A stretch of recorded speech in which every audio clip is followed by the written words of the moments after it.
이야기에 앞서 저는 절대 미신을 믿지 않는다는 사실을 미리 말씀드립니다.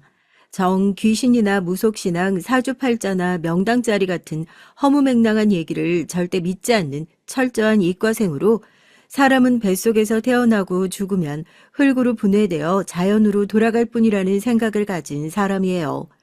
그런 제가 왜 사람들이 전생이니 운명이니 뭐니 하는 소리를 믿는지 아주 조금은 이해하게 되는 사건이 있었습니다.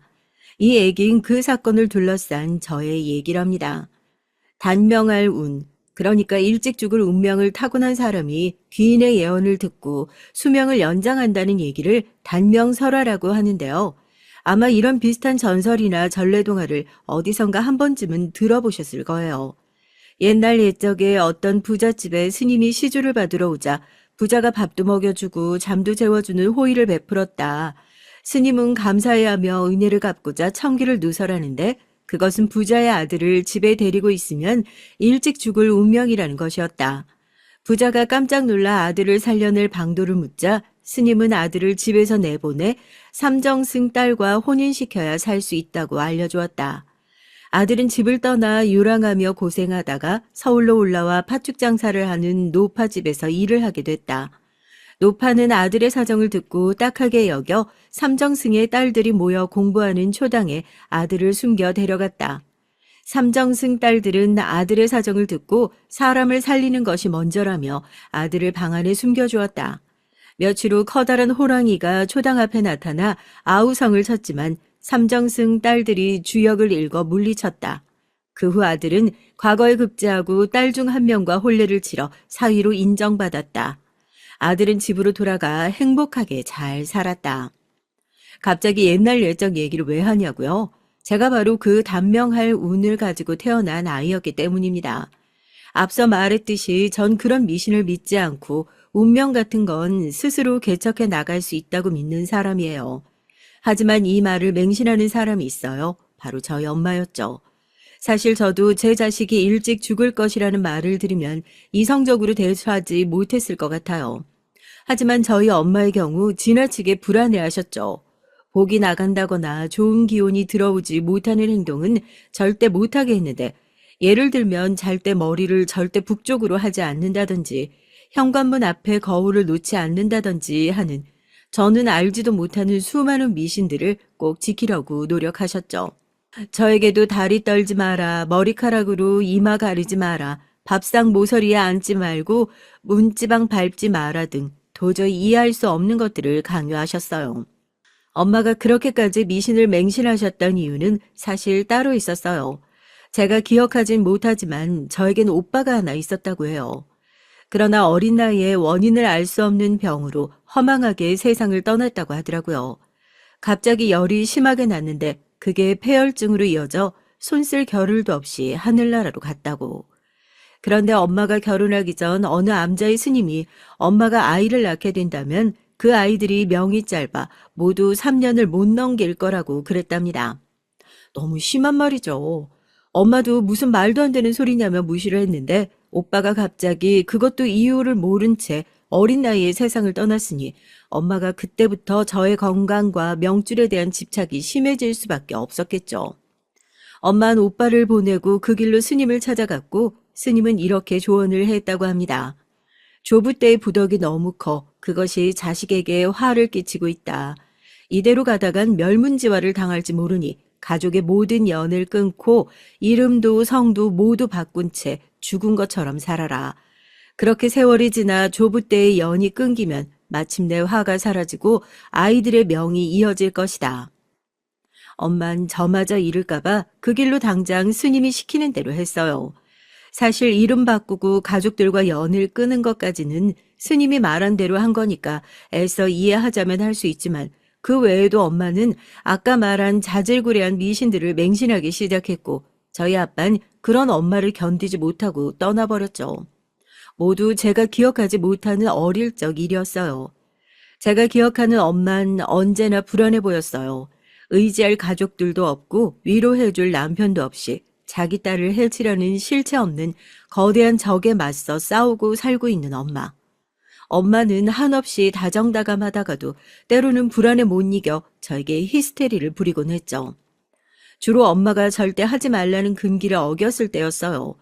현관에 신발을 바깥쪽으로 해놓으면 복이 나간다고 안쪽으로 해놓으라는 것, 식탁에 가위 같은 것을 올려놓는 것, 한숨을 쉬는 것 같은 일상생활은 물론이고 밖에서도 길을 가다가 개미나 지렁이 같은 미생물들을 밟지 않도록 주의하지 않고 밟았을 때, 걸을 때 팔자로 걷거나 고개를 숙이고 걸을 때 등등 엄마가 하지 말라고 하는 미신들을 어기면 여지없이 그러다 죽으면 어쩌려고 그러냐고 소리를 질러댔죠. 아니, 현관에 신발을 바깥쪽으로 한다고 식탁에 가위 좀 올려놨다고 해서 제가 정말 죽으려고요. 황당하고 이해할 수 없는 엄마였지만 또 한편으로는 불쌍하게 여겨져서 전 엄마의 부당한 말과 행동에도 반박하지 않고 꾹꾹 참고 맞추는 게 익숙해져 버렸어요. 저에겐 하나밖에 없는 엄마였고 엄만 자기 나름대로 저를 지키고자 했던 행동이니까요. 엄마는 자기 얘기를 거의 하지 않았어요. 앞서 말했듯 엄마는 저를 지키기 위해 가족들과의 연을 모두 끊어버렸고 엄마가 어떻게 살아왔는지도 전혀 듣지 못했죠. 분명한 것은 엄마는 집안일이나 회사일 모두 익숙하지 않은 사람이었던 것 같아요. 집안일이야 척 보면 익숙하지 않은 티가 나고 회사도 종종 옮기는 것이 아무래도 잘 적응하지 못하는 타입이었죠. 그래도 저 하나 먹여 살리겠다고 엄마는 나름 열심히 살았습니다. 당시엔 아직 한부모 가정이 많지 않을 때였고 사람들의 따가운 시선도 꽤 많았죠. 엄마도 자기 인생이 있었을 텐데 그걸 모두 버리고 오직 저를 혼자 키우기 위해 그 모든 걸 감내했던 거였고 전 그 점에서 늘 감사했습니다. 엄마가 아무리 자식을 지키기 위해 가족들과 연을 끊었다고 하더라도 엄마의 부모님은 자기 딸이 안 보고 싶을까, 엄마도 자기 부모님이 보고 싶지 않을까 하는 의문이 늘 있었어요. 당시엔 아빠가 없다는 것에 대한 배려가 없었던 시기라서 전 늘 더 많은 가족을 그리워했던 것 같아요. 아빠는 이미 떠났고 이름 모를 할머니, 할아버지에 대한 그리움이 마음 한쪽에 자리 잡고 있었죠. 엄마 앞에서 엄마의 가족에 대해 말하는 건 금기이니 가끔 만나는 아빠에게 엄마의 가족들에 대해 물어본 적이 있어요. 아빠 말로는 엄마와 아빠가 엄마의 가족들이 반대하는 결혼을 밀어붙였는데 거기다 아이까지 잃어버려서 엄마의 가족들과 화가 많이 났다고 해요. 이미 오래전부터 엄마와 할머니, 할아버지는 돌이킬 수 없는 강을 건넜으니 아마 다시 화해하려면 많은 시간이 필요할 거라고 하셨어요. 그 이후로 전 다른 가족에 대한 미련을 버리고 엄마와의 삶에 충실하기로 했죠. 모두가 저와 엄마를 버렸는데 저마저 엄마를 버릴 수 없잖아요. 이 모든 건 엄마가 나를 사랑해서 나를 오래 살게 하기 위해서 하는 거다라고 생각하며 그렇게 조금 남다르고 불행한 유년기를 보냈습니다. 엄마의 미신 숭배에 대한 반발력으로 전 더욱더 이성적이고 과학적인 분야에 몰입하게 됐던 것 같아요. 성인이 된 전 화학 쪽을 전공했고 나름 좋은 대학을 나와 좋은 직장에 취직을 해서 스펙을 쌓아갔습니다. 연애도 많이는 해보지 않았지만 몇 번 해봤어요.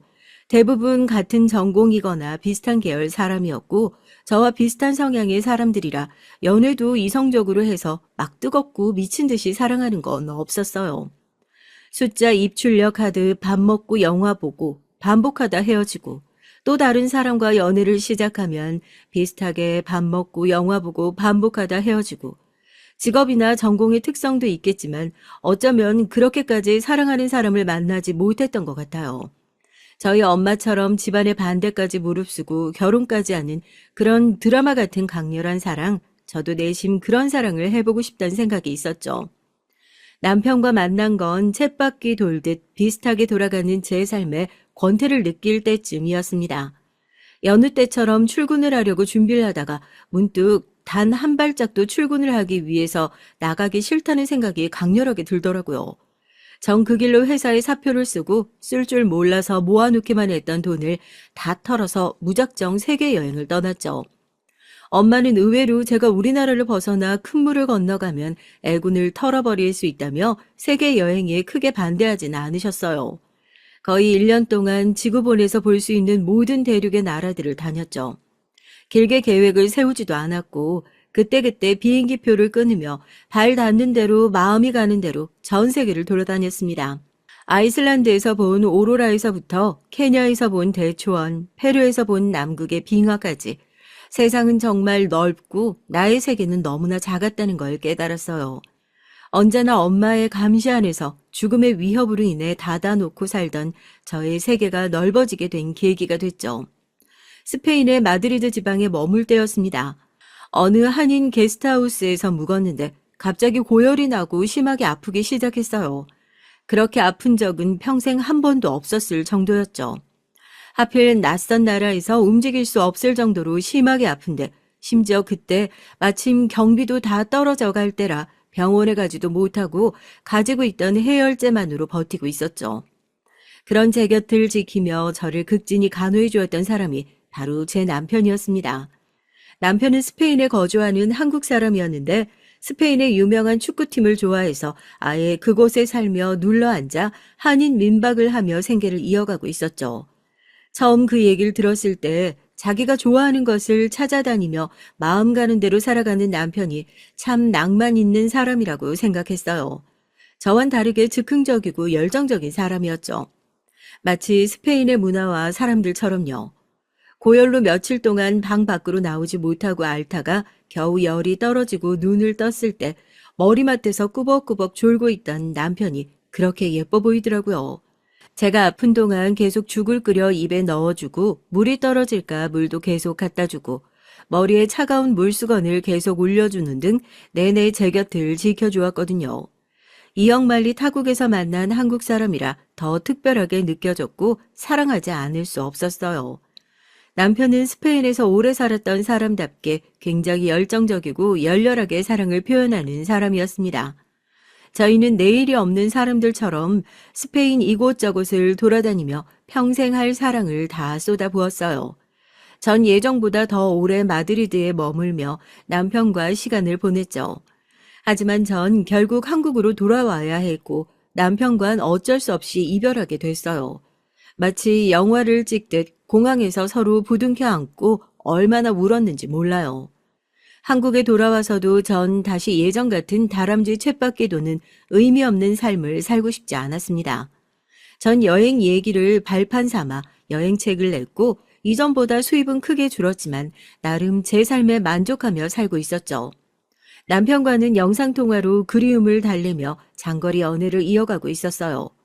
그러던 어느 날 남편이 영상통화를 했는데 굉장히 낯익은 풍경인 거예요. 바로 인천공항이었죠. 전 놀라서 곧장 남편에게 달려갔어요. 남편은 오직 저와 평생 살기 위해 스페인 생활을 모두 정리하고 왔다고 하더라고요. 남편은 공항 한가운데서 무릎을 꿇고 반지를 내밀며 저에게 프로포즈를 했고 전 감격의 눈물을 흘리며 남편의 프로포즈를 승낙했답니다. 정말 영화 같죠? 하지만 현실이 어디 영화 같은가요? 남편은 자유로운 영혼과 반비례하게 생활력은 제로에 가까웠습니다. 남편은 여러 여행사에 취직해서 스페인에서의 경험을 살려보려고 했지만 평범한 직장 생활을 어려워했어요. 저 역시 여행책을 내고 이따금 강의를 하며 살았기 때문에 둘의 수입을 합쳐도 간신히 입에 풀칠할 정도였고요. 남들은 저희가 야망도 없고 현실을 도피하는 몽상가라고 생각하기도 했지만 당시의 저희 나름대로 행복했습니다. 원룸에서 복작거리며 살고 주말엔 훌쩍 노지 캠핑도 가며 돈이 없는 대신 저희는 자유와 행복을 얻었다고 생각했어요. 그러나 결혼을 전제로 양가 어른들께 인사를 드리는 순간부터 저희의 행복은 현실이라는 벽 앞에 서서히 무너지기 시작했습니다. 저희 엄마는 아시다시피 제가 남자친구가 있다고 한 순간부터 촉각을 곤두세우며 생년월일을 캐물었어요. 같이 찍은 사진을 뒤져 관상을 보질 않나 남편 이름의 한자를 알아내서 이름에 물이 많니 금이 많니 하는 온갖 미신들 관련된 얘기로 저를 괴롭혔습니다. 남편을 만나는 자리에선 아예 취조하듯 꼬치꼬치 물어보며 저와의 사주궁합이 어떻게 되는지 명리학 책까지 펼쳐놓고 연구를 하더라고요. 역마살이 들었네, 재물은 말려내나 있네. 그러면서 우리는 최악의 궁합이라고 저의 복을 남편이 가져가는 형국이라는 겁니다. 세상에 그게 결혼할 사위 앞에서 할 소린가요? 남편은 난처하게 웃으면서 자기가 와이프 복이 많은가 보다며 얼버무렸지만 엄만 관상을 보니 우유부단하고 재물이 보이지 않는다는 둥, 손금을 보여달라 하더니 큰 병에 걸린다는 둥 하다하다 태몽까지 묻더라고요. 제가 제발 그만하라고 할 정도였어요. 처음엔 괴팍한 제 엄마가 한 행동들이 남편한테 나쁘끄럽고 미안했는데 시댁 쪽 인사를 드리러 갔다 온 이후로는 미안한 마음이 싹 사라지더군요. 시댁은 도심에서 꽤 멀리 떨어진 시골에서 사과 과수원을 하고 있었는데 남편도 오랫동안 시댁 식구들과 만나지 않았다고 해요. 물론 오랜 외국 생활로 인해 보기 어려웠던 것도 있지만 남편 또한 가족들과의 불화가 심했던 모양이었습니다. 저희 엄마가 지나치게 미신을 신봉하는 게 문제라면 시댁은 지나치게 한 사람을 신봉하는 게 문제였어요. 남편은 부모님과 결혼한 형 한 명이 있었는데 형 내외가 시댁에 들어가 시부모님을 모시고 살고 있었죠. 시아버지께서 중풍으로 인해 거동이 불편하셨거든요. 과수원은 시어머니와 형이 운영하고 형의 아내인 저의 손윗동서는 회사에 다니면서 시부모님을 모시고 산다고 했어요. 그 손윗동서, 저에게 형님은 그 사람이 바로 시댁에서 마치 왕처럼 군림하며 시댁 사람들을 휘어잡고 있는 사람이었죠. 시댁에 처음 방문했을 때 전 아무래도 조금 긴장한 채로 조심스럽게 들어갔습니다. 시댁 거실엔 아침이나 주말 드라마에서나 보던 풍경이 펼쳐져 있었죠.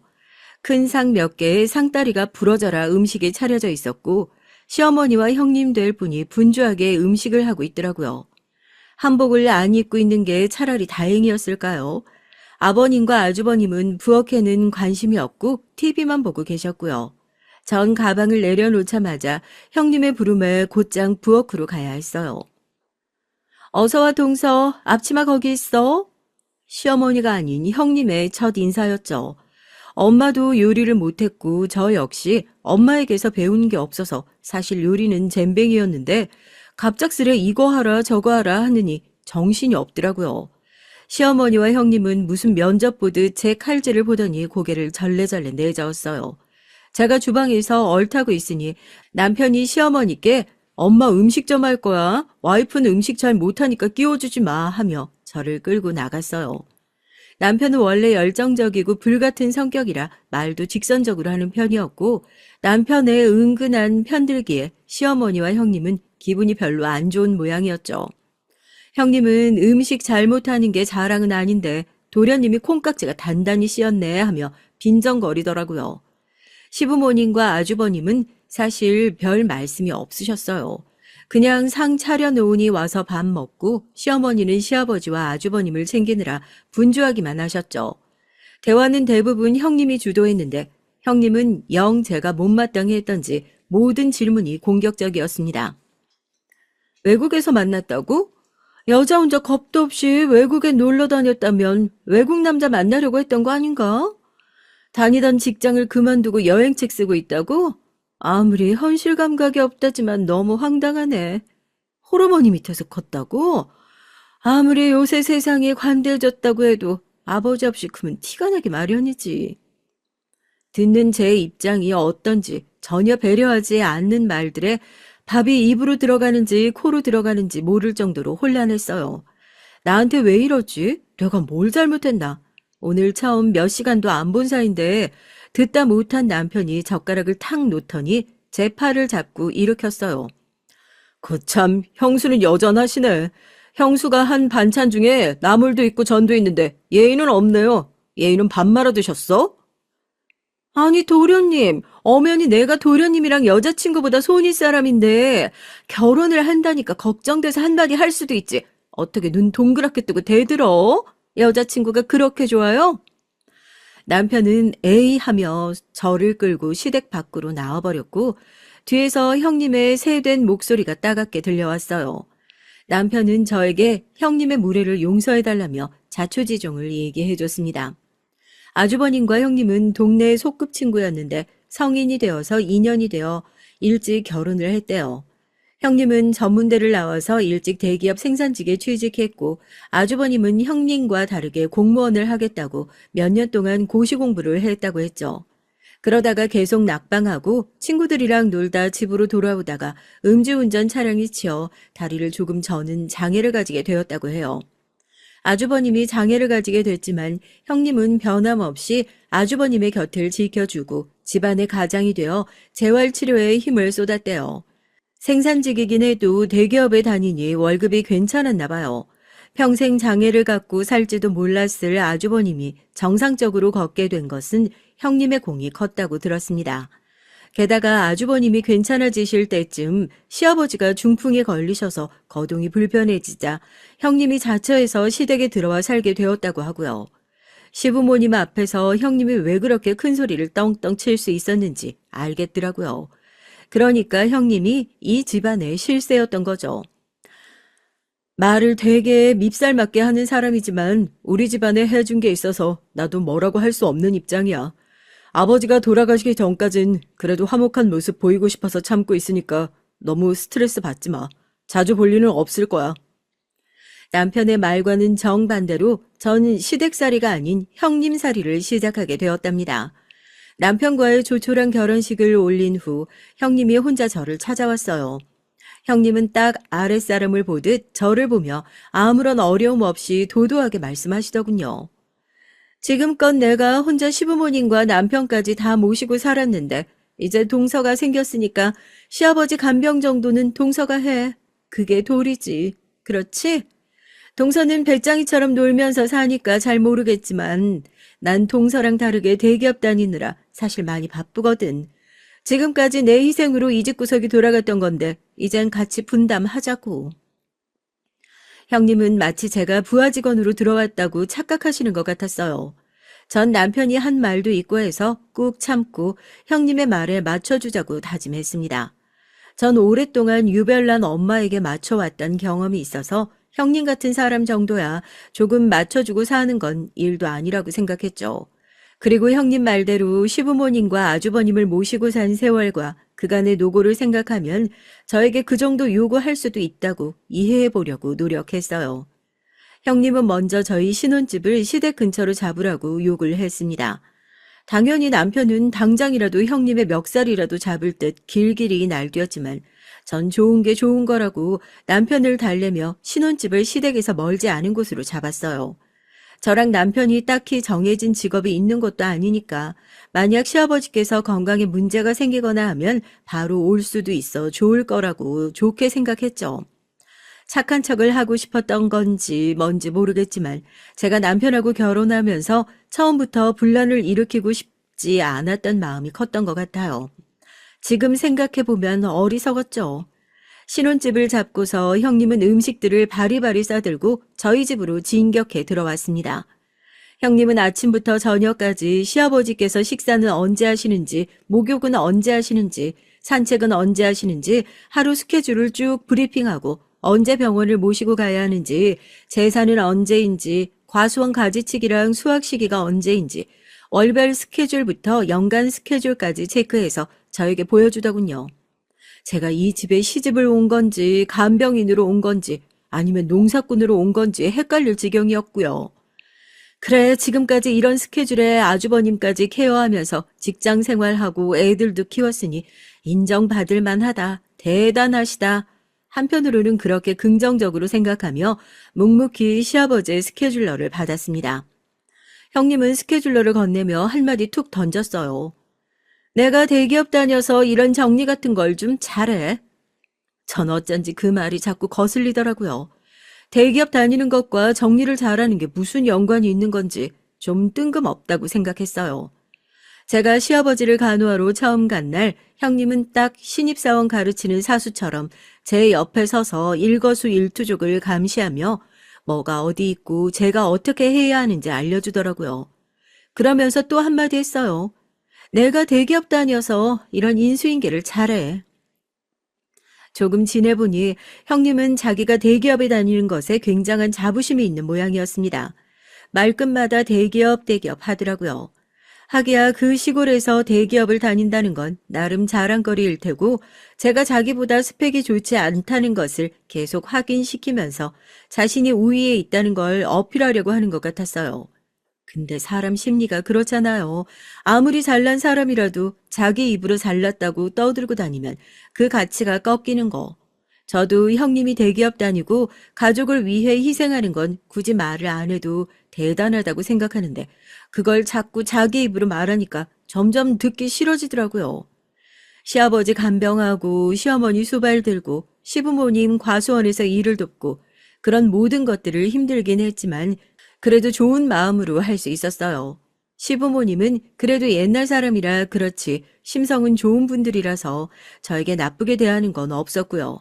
하지만 형님은 저에게 무슨 억하심정이 있는지 사사건건 꼬투리를 잡고 저를 괴롭혔습니다.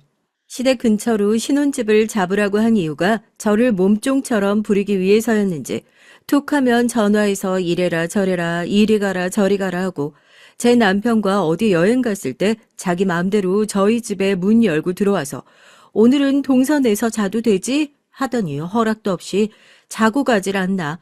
시댁에서 차례를 지내는데 자기가 그릇을 깨놓고 어머 동서 조심해야지 하며 저에게 뒤집어 씌우고 진짜 열거하자면 셀 수 없이 다양한 방법으로 절 괴롭히더라고요. 처음엔 서열 싸움이겠거니 했고 나중엔 자기 삶이 팍팍하니까 만만한 나에게 스트레스를 푸는 것이겠거니 했다가 종국엔 도저히 이해가 가질 않더라고요. 날 왜 이렇게까지 싫어하지? 내가 뭘 그렇게까지 잘못했나? 나랑 무슨 원수라도 졌나? 하도 답답해서 연락도 잘 안 하는 엄마에게도 물어봤더니 엄마가 하는 말이 사주가 상극이라나요? 예전 같으면 또 저런 소리를 하시네 하고 넘겼겠는데 도저히 이유를 모르겠으니 진짜 사주가 안 맞아서 그런가 싶기도 하더라고요. 그만큼 스트레스를 받고 있었던 거죠. 형님이 저를 그렇게까지 괴롭혔던 이유를 결혼한 지 몇 년 지나서야 우연히 알게 됐습니다. 사과 수확 철이어서 사과밭에 하루 종일 나가 일하다가 잠시 아무도 없는 밖 가장자리 나무 아래서 혼자 쉬던 중이었어요. 아무도 없는 줄 알았는데 어디선가 말소리가 들리더라고요. 흘끗 봤더니 형님이었습니다. 형님은 누구랑 통화하는 것 같았어요. 전 아는 체 하기도 애매하고 해서 그냥 조용히 없는 척하고 있었죠. 엿들은 건 아니지만 어쩌다 보니 스피커폰으로 통화를 하고 있어서 모든 내용을 듣게 됐죠. 그 내용은 너무 충격적이었습니다. 그래, 도련님이 갑자기 결혼한답시고 한국으로 돌아오지만 않았어도 일이 이렇게 꼬이진 않는데 말이야. 하여튼 그 여자가 진짜 모든 걸 다 망쳐놨어. 지금까지 내가 왜 그 고생을 하며 남편이랑 시아버지 수발 다 들고 있었는데 갑자기 끼어든 주제에 우리가 받을 유산 지들이 나눠 가지려고? 어림없지. 그 동선의 집 비었을 때 들어가서 자고 왔어? 쓰레기 아무데나 버리고 난장판 만들고 했냐고. 다 했지. 근데 이 독한 계집애가 그렇게 괴롭히는데도 끝까지 버티고 있는 거야. 도련님은 여기 별로 있고 싶어 하지 않는 것 같은데 걔는 아무래도 유산이 목적인 게 틀림없는 것 같아. 그럼 사람이 그 정도까지 하는데 어떻게 참고 있겠어? 다른 목적이 있으니까 그런 거지.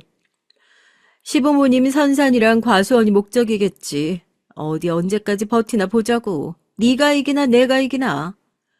그거였어요. 시부모님 유산을 모두 자기네가 가지겠다는 게 목표였던 거죠. 전 생각지도 못했던 부분이었고 언제 올지도 모를 유산 때문에 그렇게 열과 성을 다해 한 사람을 괴롭혔다는 게 믿어지지가 않았습니다. 저는 늘 하던 대로 사과밭 일을 마치고 시아버지 식사를 챙기며 흐르는 눈물을 겨우 삼켰어요.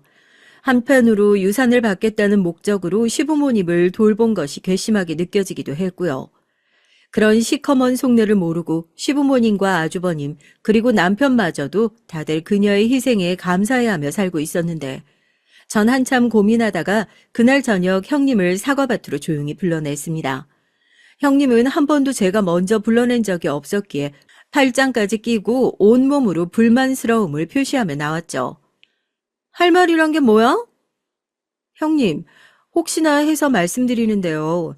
남편과 전 사는데 많은 돈을 필요로 하지 않아요. 제가 돈을 많이 벌고 싶었다면 다니던 직장을 그만두지 않았겠죠. 저와 남편은 시부모님 유산에 관심 없으니까 앞으로 저 너무 미워하지 말아주세요. 형님은 눈에 띄게 당황해 하더라고요. 어머, 동서, 말이 좀 이상하네. 내가 언제 동서를 미워했다고 그래? 다 동서 잘 되라고 윗사람으로서 충고해 주는 거지. 그리고 시부모님 유산이 왜? 뭐? 내가 시부모님 유산 때문에 이런다고 생각해? 참나 기가 막혀서. 동서가 너무 부족해서 그런 거란 생각은 안 해봤어? 내가 대기업 다닌 지 언 10년이 훨씬 넘었는데 동서처럼 일 못하고 눈치 없고 요령 없는 사람 처음 봤다니까? 이래서 사람은 나처럼 넓은 세계 나가서 사회생활을 해야 되는 건데. 형님은 이번에도 저에 대한 비난을 퍼붓더니 그냥 가버렸어요. 누가 봐도 전곡을 찔려 당황한 기색이 역력했죠. 전 그래도 제 할 말 다 했고 앞으로는 형님이 저를 더 이상 괴롭히지 않을 거라고 생각해서 마음이 후련했습니다. 형님의 괴롭힘은 조금 잠잠해지는 듯 했고요. 하지만 형님의 괴롭힘은 방법만 달라졌을 뿐 사라지지는 않았습니다. 그 이후로 형님은 저랑 눈도 잘 맞추지 않았고 아예 존재 자체를 무시하는 것 같더라고요. 그 자체로도 불편한데 형님은 저를 볼 때마다 하는 레퍼토리가 생겼답니다. 바로 제가 밥만 축내는 집순이라는 거였어요. 동서 오늘도 집에 있었어? 나가서 생산적인 일을 해야지. 요새 시대가 어느 때인데 집에서 살림만 해? 여자들도 슈퍼우먼이 되어야 하는 시대라고. 요새는 여자도 소방관하고 군대에서도 별도 달고 대기업에서도 여자들이 임원도 되고 그래. 여자들도 요샌 맞벌이 선호하는 거 몰라? 특히 도련님처럼 수입이 적으면 여자가 나서서 가장 역할을 해야지. 아, 설마 욜로족인가 뭔가 하는 거 그거 동서 얘기야? 그러다가 나중에 늙어서 단칸방에서 병원비도 없이 살게 된다. 나중에 후회해. 빨리 작은 중소기업이라도 취직해봐. 내가 좀 알아봐줘. 처음과 달리 저를 쫓아내기로 작정한 건지 계속 나가서 일을 해야 한다고 일장 연설을 하더라고요. 심지어 시아버지 간호하거나 밥상을 차릴 때 옆에 지키고 서서 동서 아직도 젊은 나이인데 여기서 이러고 있는 거 너무 시간 아깝지 않아? 내가 다니는 회사 사람들은 동서보다 나이도 많은데 다들 스펙 쌓는다고 이것저것 배우러 다니고 더 좋은 회사 다니겠다고 헤드헌터 만나고 다니던데 이게 무슨 꼴이야? 젊음이 너무 아깝지 않아? 아니 자기가 시부모님 돌보라고 스케줄러까지 만들어 줘놓고는 이제 와서 시부모님 간호하는 게 시간이 아깝지 않냐니. 이젠 괴롭히는 게 다른 목적이 있어서가 아니라 그냥 괴롭힘 그 자체가 목적인 것 같았습니다. 제가 집에 있는 이유는 여행 관련 책도 만들고 SNS 활동도 하는 게 제 직업이고 그걸로 돈을 버느라 있는 건데 제가 집에 있는 게 놀고 먹는 거라고 생각하는 모양이었어요. 전 낮에는 시댁 일 돕고 밤에 자는 시간 줄여가며 제 커리어를 나름 착실하게 쌓고 있었어요. 하지만 구구절절 설명하기도 싫고 이미 한번 사과밭에서 대화로 풀어보려고 했을 때 애초에 그런 이성적인 방식이 먹히지 않는 종류의 사람이라는 걸 깨달아서 그냥 예 하고 넘겼죠. 저도 더 이상 되받아 쳐봐야 저만 스트레스고 손해라는 걸 깨달았거든요. 그렇다고 제가 스트레스를 안 받는 건 아니었지만 말이죠. 그러는 동안 남편은 뭐 하고 있었냐고요? 처음엔 남편이 제 편도 많이 들어주고 몇 번 나서서 형님과 다투기도 하고 하더니 어느 날부터 집 밖으로 나돌기 시작하더군요. 예전에 스페인으로 떠난 이유도 집에서 있으면 답답해서였는데 다시 돌아오게 됐으니 오죽 답답하겠어요. 남편의 수입은 계속 줄고 그나마 간혹 사과밭 일이라도 도우라고 하면 출판사와 약속이 있다면서 나가버려서 제가 남편 몫까지 일해야 했어요. 나중에 알고 보면 축구장에서 응원을 하고 있더군요. 엄마 말대로 역마살이 끼어있는 사람인가 싶은 의심까지 들더라고요. 하루가 멀다 하고 제가 형님과 있었던 일들을 직접 보지 못하고 제 입을 통해서 듣다 보니 지겨워질 법도 했겠죠. 어느 날은 제가 오늘도 형님이랑 이러이러했다 얘기하니 이제 형님 얘기 좀 그만하면 안 되냐? 이러더라고요. 형님이 이렇게 오랫동안 너한테 못되게 구는 데는 너에게도 이유가 있지 않겠냐고 하면서요. 제가 원래도 애교가 없고 딱딱한 데다 윗사람한테 잘 보일 줄 모른다고 손뼉도 부딪혀야 난다고 저에게도 원인이 없지는 않다는 식으로 얘기를 했죠. 좀 사근사근하게 형님에게 잘 보일 줄도 알고 잘못했으면 죄송합니다 하고 굽힐 줄도 알아야 한다고요. 기댈 곳이라곤 남편뿐이었는데 남편이 저렇게 나오니 전 더 이상 남편과 남편의 가족들에게 정이 가질 않았습니다. 아무리 영화 같은 사랑을 하고 결혼을 했어도 다 한때다. 혈육만큼 내 편은 없구나. 전 그걸 뼈저리게 느꼈습니다. 남편이 내 복을 다 빼앗아 갈 거라는 엄마의 말이 자꾸만 떠올랐죠. 명절에 엄마를 만나러 가서 이런 얘기들을 엄마에게 했어요. 엄마는 네 무덤 네가 판 거라고 자기 팔자랑 어쩜 그리 똑같아 가냐면서 한탄을 하셨죠. 자기도 부모가 반대하는 결혼했다가 이 꼴로 살고 있다면서요. 그러면서 하는 말이 곧 제 불운이 끝나고 흘러가던 복이 다시 방향을 바꿔 저에게 돌아올 거라고 하시는 거예요. 그게 무슨 말이냐고 묻자 엄마는 때가 되면 저절로 알게 될 거라고 의미심장하게 답변하더군요. 평생 미신을 맹신하더니 무당 다 됐다고 흘려들었죠. 시부모님을 봉양하고 형님에게 밉살 맞은 소리를 듣는 하루하루가 점점 무뎌갈 때쯤 평소에 거의 연락하지 않고 지내는 엄마에게 전화가 왔어요. 할아버지가 위독하시니 단정하게 옷을 입고 서울로 올라오라고요.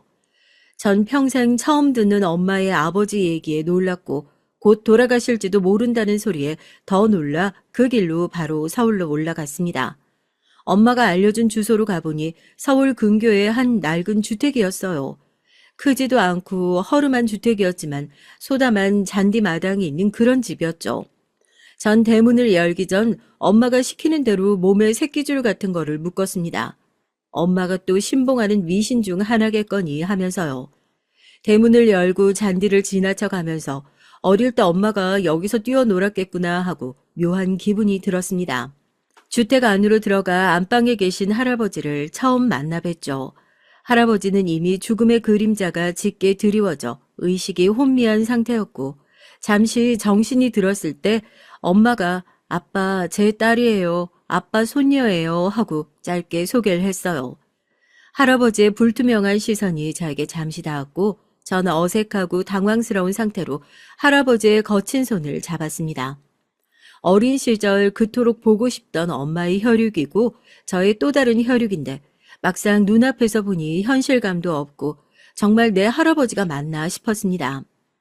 할아버지가 뭐라 말씀을 하시려고 하는 것 같았지만 입만 달싹이는 상태라 뭐라는지 알 수 없었죠. 할아버지 집을 나와서 엄마는 제 몸에 굵은 소금을 팍팍 뿌리고 바로 샤워하라면서 집에 데리고 갔습니다. 입고 왔던 옷까지는 속옷까지 모아 불에 태운다며 봉지에 넣어 놓더군요. 그놈의 지긋지긋한 미신. 전 엄마에게 할아버지가 곧 돌아가실 것 같으니 남편에게도 말해놓고 미리 준비하고 있겠다고 했어요. 엄마는 뜻밖의 할아버지가 돌아가셔도 절대 누구에게도 알리지 말라고 하시더군요. 그리고 저도 절대 장례식장 근처인 얼씬도 하지 말라고 엄하게 일렀습니다. 전 할아버지가 장례식에 참석해 마지막 가시는 길 배웅하고 싶다고 했지만 엄만 단호하게 자기도 안 갈 거니까 절대 오지 말라고 했어요. 어차피 가도 누구도 반기지 않을 거라고.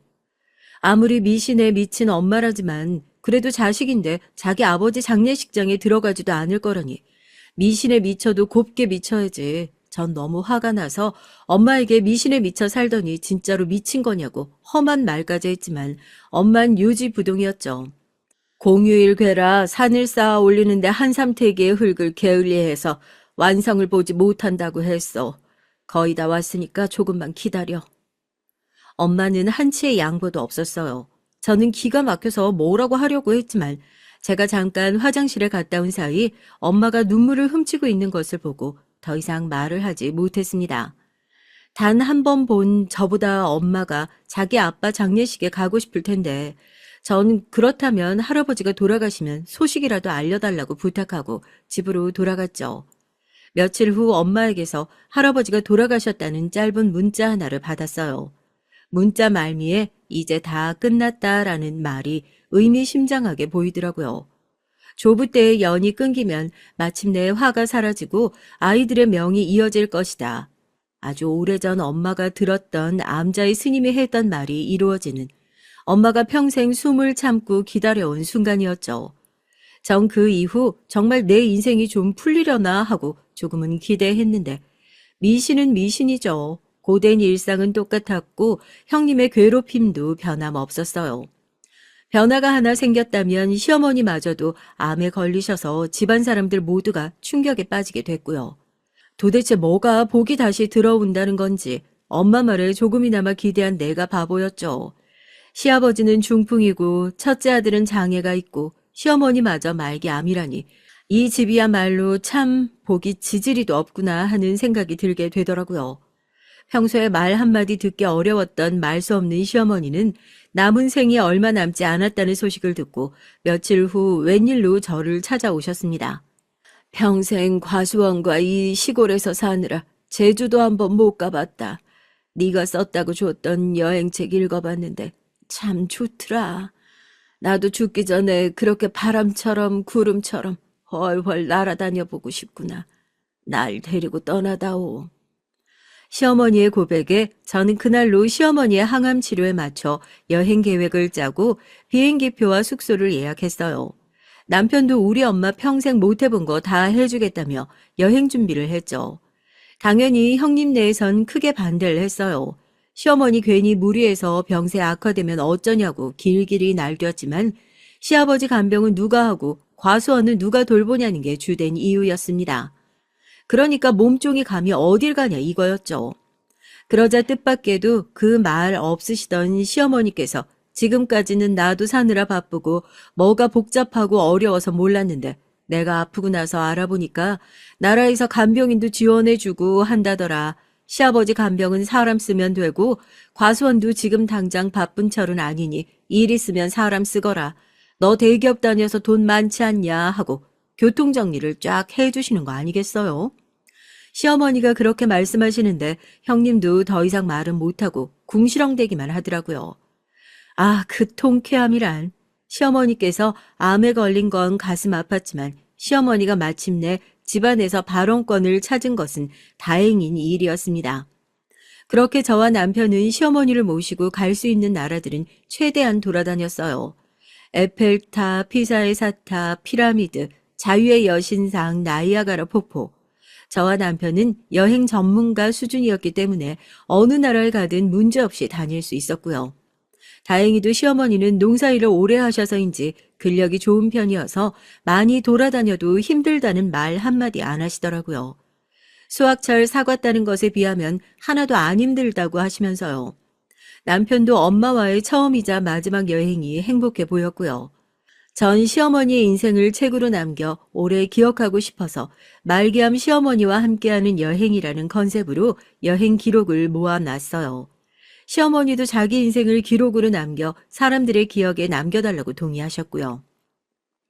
여행지에 갈 때마다 시어머니와 함께 발랄하게 컨셉 사진도 찍고 SNS에 올렸는데 그게 반응이 생각보다 뜨겁더라고요. 전 시어머니의 인생사도 여행 기록 사이사이에 끼워 올렸고 기구한 시어머니의 인생도 사람들의 관심을 많이 받았습니다. 시어머니는 그런 사람들의 반응이 재밌으셨는지 매일 SNS에 접속해서 좋아요 숫자를 확인하시더라고요. 그런 모습이 참 귀여우셨어요. 길다면 길고 짧다면 짧은 여행을 끝내고 시어머니는 자신의 길었던 인생 여행도 얼마 지나지 않아 마무리하셨어요. 시어머니는 돌아가시기 전에 제가 출간한 시어머니와의 여행책을 보시고 기뻐하시며 화장할 때 꼭 같이 넣어달라고 부탁까지 하셨죠. 여행책은 나름 인기가 좋아서 여기저기 인터뷰도 하고 여행 컨텐츠계에서 꽤 좋은 반응을 얻었습니다. 그런데 그 모습이 형님에게 많이 안 이꺼웠나 봐요. 툭하면 놀고 먹는 걸로도 돈 벌 수 있는 세상이라니 세상 참 좋아졌어. 책이 아무리 많이 팔려도 인세는 얼마 못 받지? 이러면서 제가 잘 되는 상황에 대해 계속 깎아내리려고 하더라고요. 원래 그런 사람이니 이제는 개가 짖나 보다 하고 평소처럼 넘겼는데 여행책에 지분이 있는 남편은 그 말들이 듣기 싫었나 봐요. 형님이 한마디씩 던질 때마다 발끈해서 세상 좋아진 거 이제 아셨어요? 대기업 다니느라 모르셨나? 인세 말고도 받는 거 많아요. 걱정 마시죠. 꼭 말대꾸를 해서 싸움이 커지더라고요. 남편 입장에선 자기와 엄마가 마지막으로 만든 아름답고 소중한 추억의 결과물인데 그걸 깎아내리니 당연히 기분이 나쁠 수밖에요. 그러면 아주버님까지 가세해서 넌 형수한테 말버릇이 그게 뭐냐며 3파전으로 가기 일쑤였죠. 일이 크게 터진 건 시어머니께서 돌아가신 후 49제 때의 일이었습니다. 친척분들과 동네분들까지 오셔서 제법 큰 자리가 됐어요. 시어머니 친구분들과 형제분들도 시어머니가 책에 나왔다며 다들 책을 읽어보셨나 보더라고요. 책 잘 나왔다고 자기도 여행 한번 데리고 가달라고 하면서 저에게 관심이 쏟아졌고요. 당연히 형님은 이런 상황이 마음에 들지 않았겠죠. 형님은 꼭 뭐 마려운 사람처럼 안절부절 못하며 저와 사람들을 주시하더니 누군가 형님한테 회사 생활은 어때야 하고 안부를 묻자 저 들으라는 듯 큰 소리로 이렇게 말했습니다. 아우, 저 대기업 다니는 거 아시죠? 이번에 저 과장으로 승진하거든요. 월급도 확 오르고요. 대기업은 대우가 다르다니까요. 누구처럼 놀고 먹지 않고 열심히 근면성실하게 일하니까 꼬박꼬박 승진도 시켜주네요. 누구처럼? 누구겠어요, 동서 말이죠. 그러더니 저를 딱 보면서 대놓고 말하더군요. 놀고 먹는 것도 재주라고 그래도 시어머니 팔아서 한몫 챙겼네. 대단해, 동서. 근데 이젠 돼지처럼 집에서 놀고 먹지만 말고 일이나 좀 제대로 해. 그래가지고 돈이나 모으겠어? 형님의 말이 끝나기 무섭게 푸아하면서 박장대소하는 웃음소리가 들렸습니다. 하필 근처에 있던 남편이 그 말을 들었던 거예요. 남편은 배를 잡고 크게 웃었죠. 분명 비웃음기가 가득한 웃음이었습니다. 전 눈이 돌아있는 남편의 모습에 불안했는데 남편이 형님에게 저를 끌고 다가가 귀에다 대고 말하더군요. 형수님, 돼지처럼 집에서 놀고 먹는 이 사람 재산만 200억이야. 깝치지 마. 형님의 얼굴에 핏기가 싹 가시는 게 보일 정도더라고요. 전 급히 남편의 입을 막았지만 남편이 제 손을 치우고 한마디 더 했어요. 이 사람이 누군지 알아? 제가 누구냐면요. 저는 저죠. 남편이 한 그 얘긴 사실 저도 알게 된 지 얼마 되지 않았어요. 시어머니와 세계 여행을 떠나기 전 갑자기 엄마에게 서울로 올라오라는 전화를 받았어요. 엄만 변호사 사무실에 있었고 변호사가 저에게 수많은 서류들을 보여주며 한참을 설명하더니 결론을 말해줬습니다. 그래서 조부모님께서 손녀분에게 남기신 재산은 총 200억입니다. 일면식도 없는 저에게 200억이라는 재산을 남기신 저의 할아버지. 정 그제야 베일에 쌓여있던 저의 할아버지와 엄마의 얽힌 얘기를 듣게 됐어요. 그분은 젊은 시절 지역 유지로 국회의원까지 했었고 그 당시 할아버지가 가지고 있었던 땅에 공항이 생기면서 굉장히 큰 돈을 벌 수 있었다고 해요. 국회의원 선거에 나갈 당시 공개된 재산만 600억이라니 당시 돈임을 감안하더라도 어마어마한 액수였죠. 그때 높은 자리에 오른 사람들이 보통 그러하듯 할아버지도 풍수나 무속신앙을 따르는 경향이 있었는데 할아버지 따라 엄마도 그 암자의 스님을 알게 되었다나요?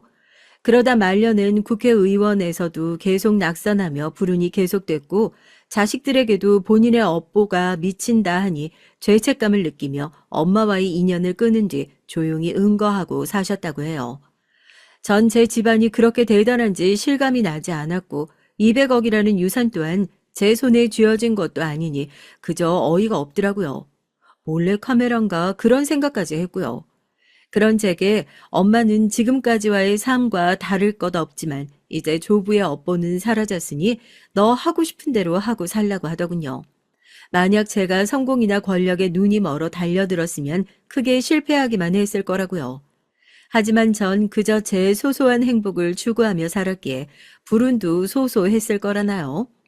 전 남편에겐 그래도 사실을 알려야 할 것 같아 절대 비밀로 하자며 이 얘기를 모두 털어놨는데 남편이 그런 자리에서 눈이 돌아 형님에게 다 말해버릴 줄 예상하진 못했어요. 이성적으로는 당연히 그런 사실은 알려지면 골치 아파질 것을 알기에 형님에게 말한 남편의 등짝을 팍팍 때렸는데 감정적으로 사색이 된 형님의 얼굴을 보니 통쾌하긴 하더라고요. 며칠 후 형님이 굉장히 조심스러운 목소리로 저를 따로 불러냈어요. 문득 맨 처음 결혼하고 저를 불러냈던 일이 떠올랐습니다. 딱 아랫사람 대하듯 도도한 목소리였는데 이제는 본인이 아랫사람인 것처럼 살살거리더라고요. 저 동서 혹시 오늘 저녁에 시간 돼? 형님이란 사람은 참 알기 쉬운 사람이죠. 처음으로 형님과 단둘이 맥주 한잔하며 형님의 얘기를 들었습니다. 자기가 이 시골에서 어떻게 살았는지, 일찍 결혼한 남편이 장애인이 됐을 때 어땠는지, 절대 요양원에 들어가지 않고 자식 손에 간호받겠다는 시아버지를 어떻게 모셨는지, 아이들을 어떻게 키워냈는지 등등 살기 위해선 억척스러울 수밖에 없었고 그 모든 걸 혼자 해내야 했기에 필사적으로 살았다고요. 그래서 자기한텐 대기업 다닌다는 게 유일하게 자기 손으로 이뤄낸 업적이고 그것밖에 내세울 게 없다는 자격지심이 항상 있었다고 해요.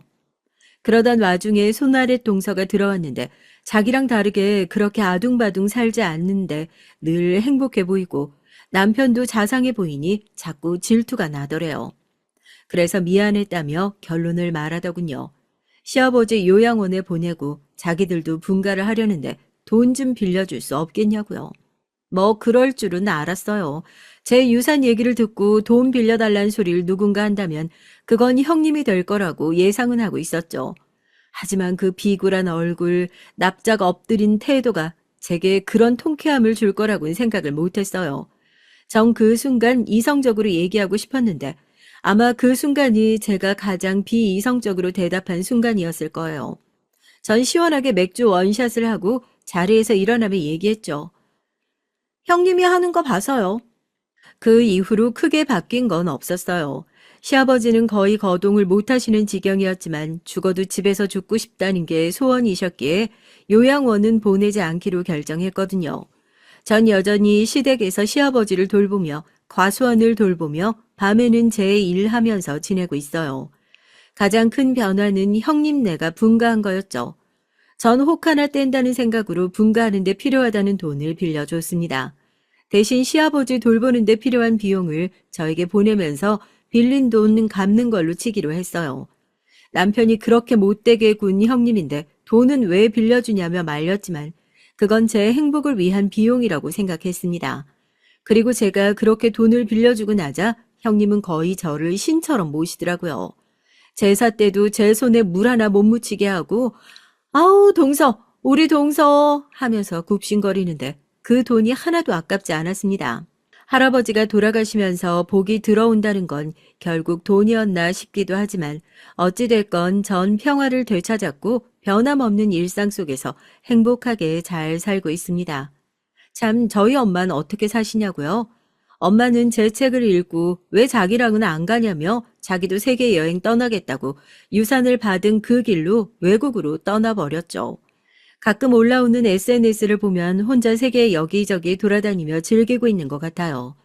터키엔 악마의 눈이라는 미신이 있다더라. 멕시코에는 슈가스컬이라는 미신이 있다더라. 여전히 미신 타령을 하면서요. 조만간 저도 엄마와 함께 미신 여행이나 떠나볼까 계획하고 있답니다. 안녕하세요, 여러분. 글을 쓰는 것을 취미로 하고 있긴 하지만 제 얘기를 이렇게 쓰는 것은 오랜만인 나이 먹은 여자입니다. 현재 전 남편과 딸아이와 함께 나름의 소박하고 단란한 생활을 누리며 살고 있고요. 간간히 무료한 저녁 시간 설거지하며 이 사연 채널을 들으면서 많은 위로를 받고 있답니다. 인생 선배님들의 얘기를 들으면서 나도 저렇게 처신해야겠구나, 저런 상황에선 지혜롭게 대처하는 게 필요하겠구나 하는 나름의 조언들을 체득하기도 하고요. 여러모로 제겐 참 유익한 채널입니다. 오늘 제가 이 사연을 쓰게 된 건 최근에 있었던 일을 말씀드리기 위해서인데요. 이런 걸 사이다 사연이라고 한다죠. 전 최근 이 일을 겪고 2리터 사이다를 훅 마신 것처럼 통쾌하고 또 무척 든든했답니다. 그래서 딸아이의 도움을 받아 작성을 시작해봐요. 우선 본격적인 얘기를 전하기 전에 간단히 제 어린 시절, 남편 그리고 시댁 구성원들에 대한 소개를 해드릴게요. 전 일남 이녀의 집안에서 장녀로 자랐고 한국의 장녀답게 바쁘신 부모님을 대신해 꽤 책임감 있는 성격으로 동생들을 돌보며 자랐습니다. 저희 어머니 아버지는 두 분 다 각자의 일로 굉장히 바쁘신 분들이었는데요. 아버지는 중소기업에 다니셨고 어머니는 자그마한 동네 슈퍼를 운영하셨답니다. 두 분이 같이 벌었지만 워낙에 아이들 교육비며 생활비가 만만치 않다 보니 두 분은 언제까지 일을 해야 할지 한숨을 쉬는 날이 많으셨다고 해요. 어린 제게도 그것이 보였고 그래서인지 전 동생들을 제 자식처럼 더 살뜰히 돌보고 애틋하게 생각하려고 했습니다. 부모님의 고생길을 덜어드리기 위해서였죠. 그런데 전 이때 참 여러모로 속상했어요. 다름 아닌 부모님 때문에요. 장렬한 이유로 하나만으로 동생들에게 꽤나 많은 것을 양보하고 또 희생했다고 생각하는데 부모님은 결코 알아주지 않으셨거든요. 아마 당신들이 삶이 무척이나 바쁘셨기에 여력이 없으셨을 수도 있겠지만 제가 원하는 따뜻한 말 한마디, 그저 고생했다, 수고했다와 같은 말들이 어린 시절 내내 부재했으니 전 속상하고 서러울 수밖에 없어요. 인생 선배님들도 아마 이런 기분을 아실런죠. 저에 비하면야 훨씬 힘들고 고단한 세월을 지내오셨겠지만 어쩌면 아실 수도 있으시겠네요. 누군가를 책임지고 내가 먼저 희생하고 거기에 대가처럼 따라오는 고생스러움, 고통 이런 것들이요. 다만 제겐 이 모든 것들이 조금 벅찬 것들이더라고요. 그래서 전 일찍부터 부모님을 떠나 독립을 하고 싶었답니다. 동생들도 사랑하고 부모님도 존경했지만 둥지를 떠나 저만의 새로운 가정을 갖거나 그도 아니면 그저 어딘가 곳곳을 떠돌아다니면서 자유롭게 사는 삶, 그런 삶을 동경하곤 했어요. 그런데 본격적으로 학교에 들어가 공부를 시작할 나이가 되니 악재가 겹쳐오더라고요. 가정이니 여행이니 뭐니 그런 것들을 떠나 절 완전히 무너뜨리게 할 악재요. 바로 저희 집이 망해버린 것이었습니다. 아버지께서 친한 분에게 사기를 당해 그야말로 집안이 쫄딱 망한 것이었죠. 저도 자세한 경위는 모르지만 아버지는 그 일로 내내 술을 드시며 친한 형님이란 분을 원망했고 어머니 역시 속상한 마음을 감출 길이 없어 하셨어요. 이제 우리 어떻게 살면 좋아요? 난 정말 몰라요. 모르겠다고요. 아, 우리 친정에도 말 못해요. 우리 친정은 이런 일에 나서지 않는 사람들이라고요. 미안해. 그냥 내가 다 미안해. 내가 죄인이야. 애들도 어린데. 어머니는 쭉 친정, 제게 외가였던 곳은 당신 아버지 쪽에 비하면 잘 사는 축에 속했던 걸로 기억합니다. 그런데 어머니와 거리가 있었는지 어머니는 자신의 친정을 별로 좋아하지 않으셨어요. 결혼 후 저희를 데리고 할머니 댁에 가는 일도 드물었고요. 그래서 이런 일이 터졌을 때 도움을 청할 수도 받을 수도 없었죠. 그야말로 사면초가였습니다. 아버진 백방으로 돈을 구하러 다니셨지만 누가 쉽게 그리 돈을 빌려주나요? 결국 저흰 지하방에 들어가 살 수밖에 없었고 빚쟁이들에게 쫓겨다니는 삶을 이어갈 수밖에 없었습니다. 그 시절은 다들 형편이 가난한 시절이었다 하지만 저희 집만큼 가난한 집은 아주 드물었어요. 그리고 그런 가난은 숨길 수가 없었죠. 곧 저희 남매의 옷차림에서 바로 티가 났습니다. 저와 동생들이 골목길을 걸어다니면 어디선가 거지야라고 부르는 소리가 들렸어요. 돌아보면 아이들이 킥킥거리며 돌멩이를 어디선가 주워 집어던지곤 쏜살같이 사라졌죠. 저 나쁜 것들, 거기서! 잠깐만, 진우야. 진정해. 쟤들 그냥 철모르는 어린애들이야. 아무것도 모르는 애들이라고. 그치만 누나, 난 너무 속상해. 난 너무 힘들다고. 우리 잘못도 아닌데. 알아. 누나가 네 마음 다 알아. 근데 그래도 다른 사람한테 함부로 똑같이 돌 던지는 그런 일은 하지 말자. 그럼 똑같아지는 거야. 걔네들이랑 우리랑 별반 다를 거 없는 거라고. 누나 말 무슨 말인지 알겠지? 남동생은 이런 일로 곧잘 상처를 받았고 위로하는 역할은 저였습니다. 전 위로에 익숙했어요. 여동생도 남동생도 아이들의 무차별적인 놀림에 곧잘 울곤 했으니까요. 그러다 이 악질적인 괴롭힘이 심해진 건 중학교에 들어가서였습니다. 지금은 급식이라는 것이 있어서 아이들이 배고프지 않게 먹을 수 있다고 하지만 저희 때만 해도 그렇지 않았어요. 저희 때 늘 아이들이 배고프고 사정 좋은 아이들이 별로 없었죠. 그리고 도시락을 싸왔어요. 아주 간혹 부잣집 아이들이야 감자볶음, 김, 햄 이런 것도 골고루 싸왔지만 저희 마을은 대부분 가난했던지라 그저 밥에 김치, 고추장이었고 간혹 멸치볶음을 싸우는 아이들도 있었는데 그런 날엔 교실이 난리가 나곤 했죠. 그 멸치볶음 하나를 먹겠다고요. 그리고 도시락을 난로에 놓고 선생님들이 한 번씩 뒤적여 가며 타지 않게 해주셨는데 따끈따끈한 것이 기가 막혔답니다. 모두가 침을 꼴깍꼴깍 삼키며 점심시간만을 기다렸어요. 하지만 저희 집은 사정도 좋지 않았을 뿐더러 정말 오늘 내일 굶어 죽지 않으면 다행이다 싶을 정도였던지라 도시락을 못 싸가는 날들이 생기기 시작했답니다. 간혹 싸가는 도시락도 밥과 옆집 아주머니에게서 얻은 김치 아주 조금 정도였고요. 그러니 아이들이 저희 처지를 아는 건 순식간이었어요. 근데 제가 수도가에 가 수돗물로 배를 채우고 있으니 어느 날 좋은 친구들이 제게 도시락 뚜껑에 조금씩 자기 몫을 덜어주더라고요. 재수가 먹어. 너 매일 수도가에서 물로 배 채우는 거 봤어. 아, 고마워. 부끄러웠지만 너무 배가 고팠기에 받았습니다. 김치뿐인 반찬이었지만 얼마나 맛있었는지 몰라요. 허겁지겁 친구가 챙겨준 반찬을 먹으며 그렇게 배를 달래는데 그나마 조금 여유로웠던 집안의 시절이 생각나기도 하고 동생들 생각도 나서 먹으면서도 눈물이 많이 났답니다. 그 시간에도 집에서 못 먹어 배고플 동생들이 목구멍에 돌덩이처럼 걸렸거든요. 하지만 제가 밥을 얻어먹고 다니자 어느 날 그런 저를 아니 꼽게 보는 애들이 생겨났어요. 왜 지금도 그렇지만 그 시절에도 못된 아이들이 있잖아요. 천성이 못된 애들이요. 그 여자애들 무리 중 가장 무서웠던 아이가 미자란 아이였는데 미자라는 애는 부잣집 딸로 선생님들에게도 사랑을 많이 받고 공부도 아주 잘했던 아이였습니다. 거기다 얼굴도 하얗고 눈웃음도 잘 쳤는데 외모가 이쁘장하니 모든 아이들이 어떤 선망의 대상 같은 아이였죠. 근데 어느 날 미자가 제게 허겁지겁 친구 도시락을 같이 먹고 있는 걸 보곤 조그마한 목소리로 그러더군요. 거지 새끼가 아주 물을 다 흐려놓네.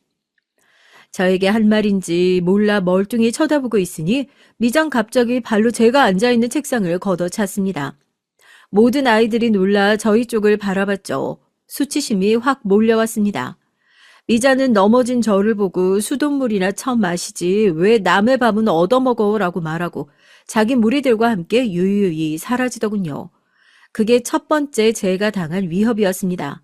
친한 친구가 급히 저를 일으켜줬지만 그때까지만 해도 그 애가 왜 도대체 저를 미워하는지 알 수가 없고 너무 무섭고 부끄러워 그날 하루 종일 학교에서 아무 말도 할 수가 없었어요. 집에 가서도 계속 그의 생각에 집안일이 손에 잡히지 않더라고요.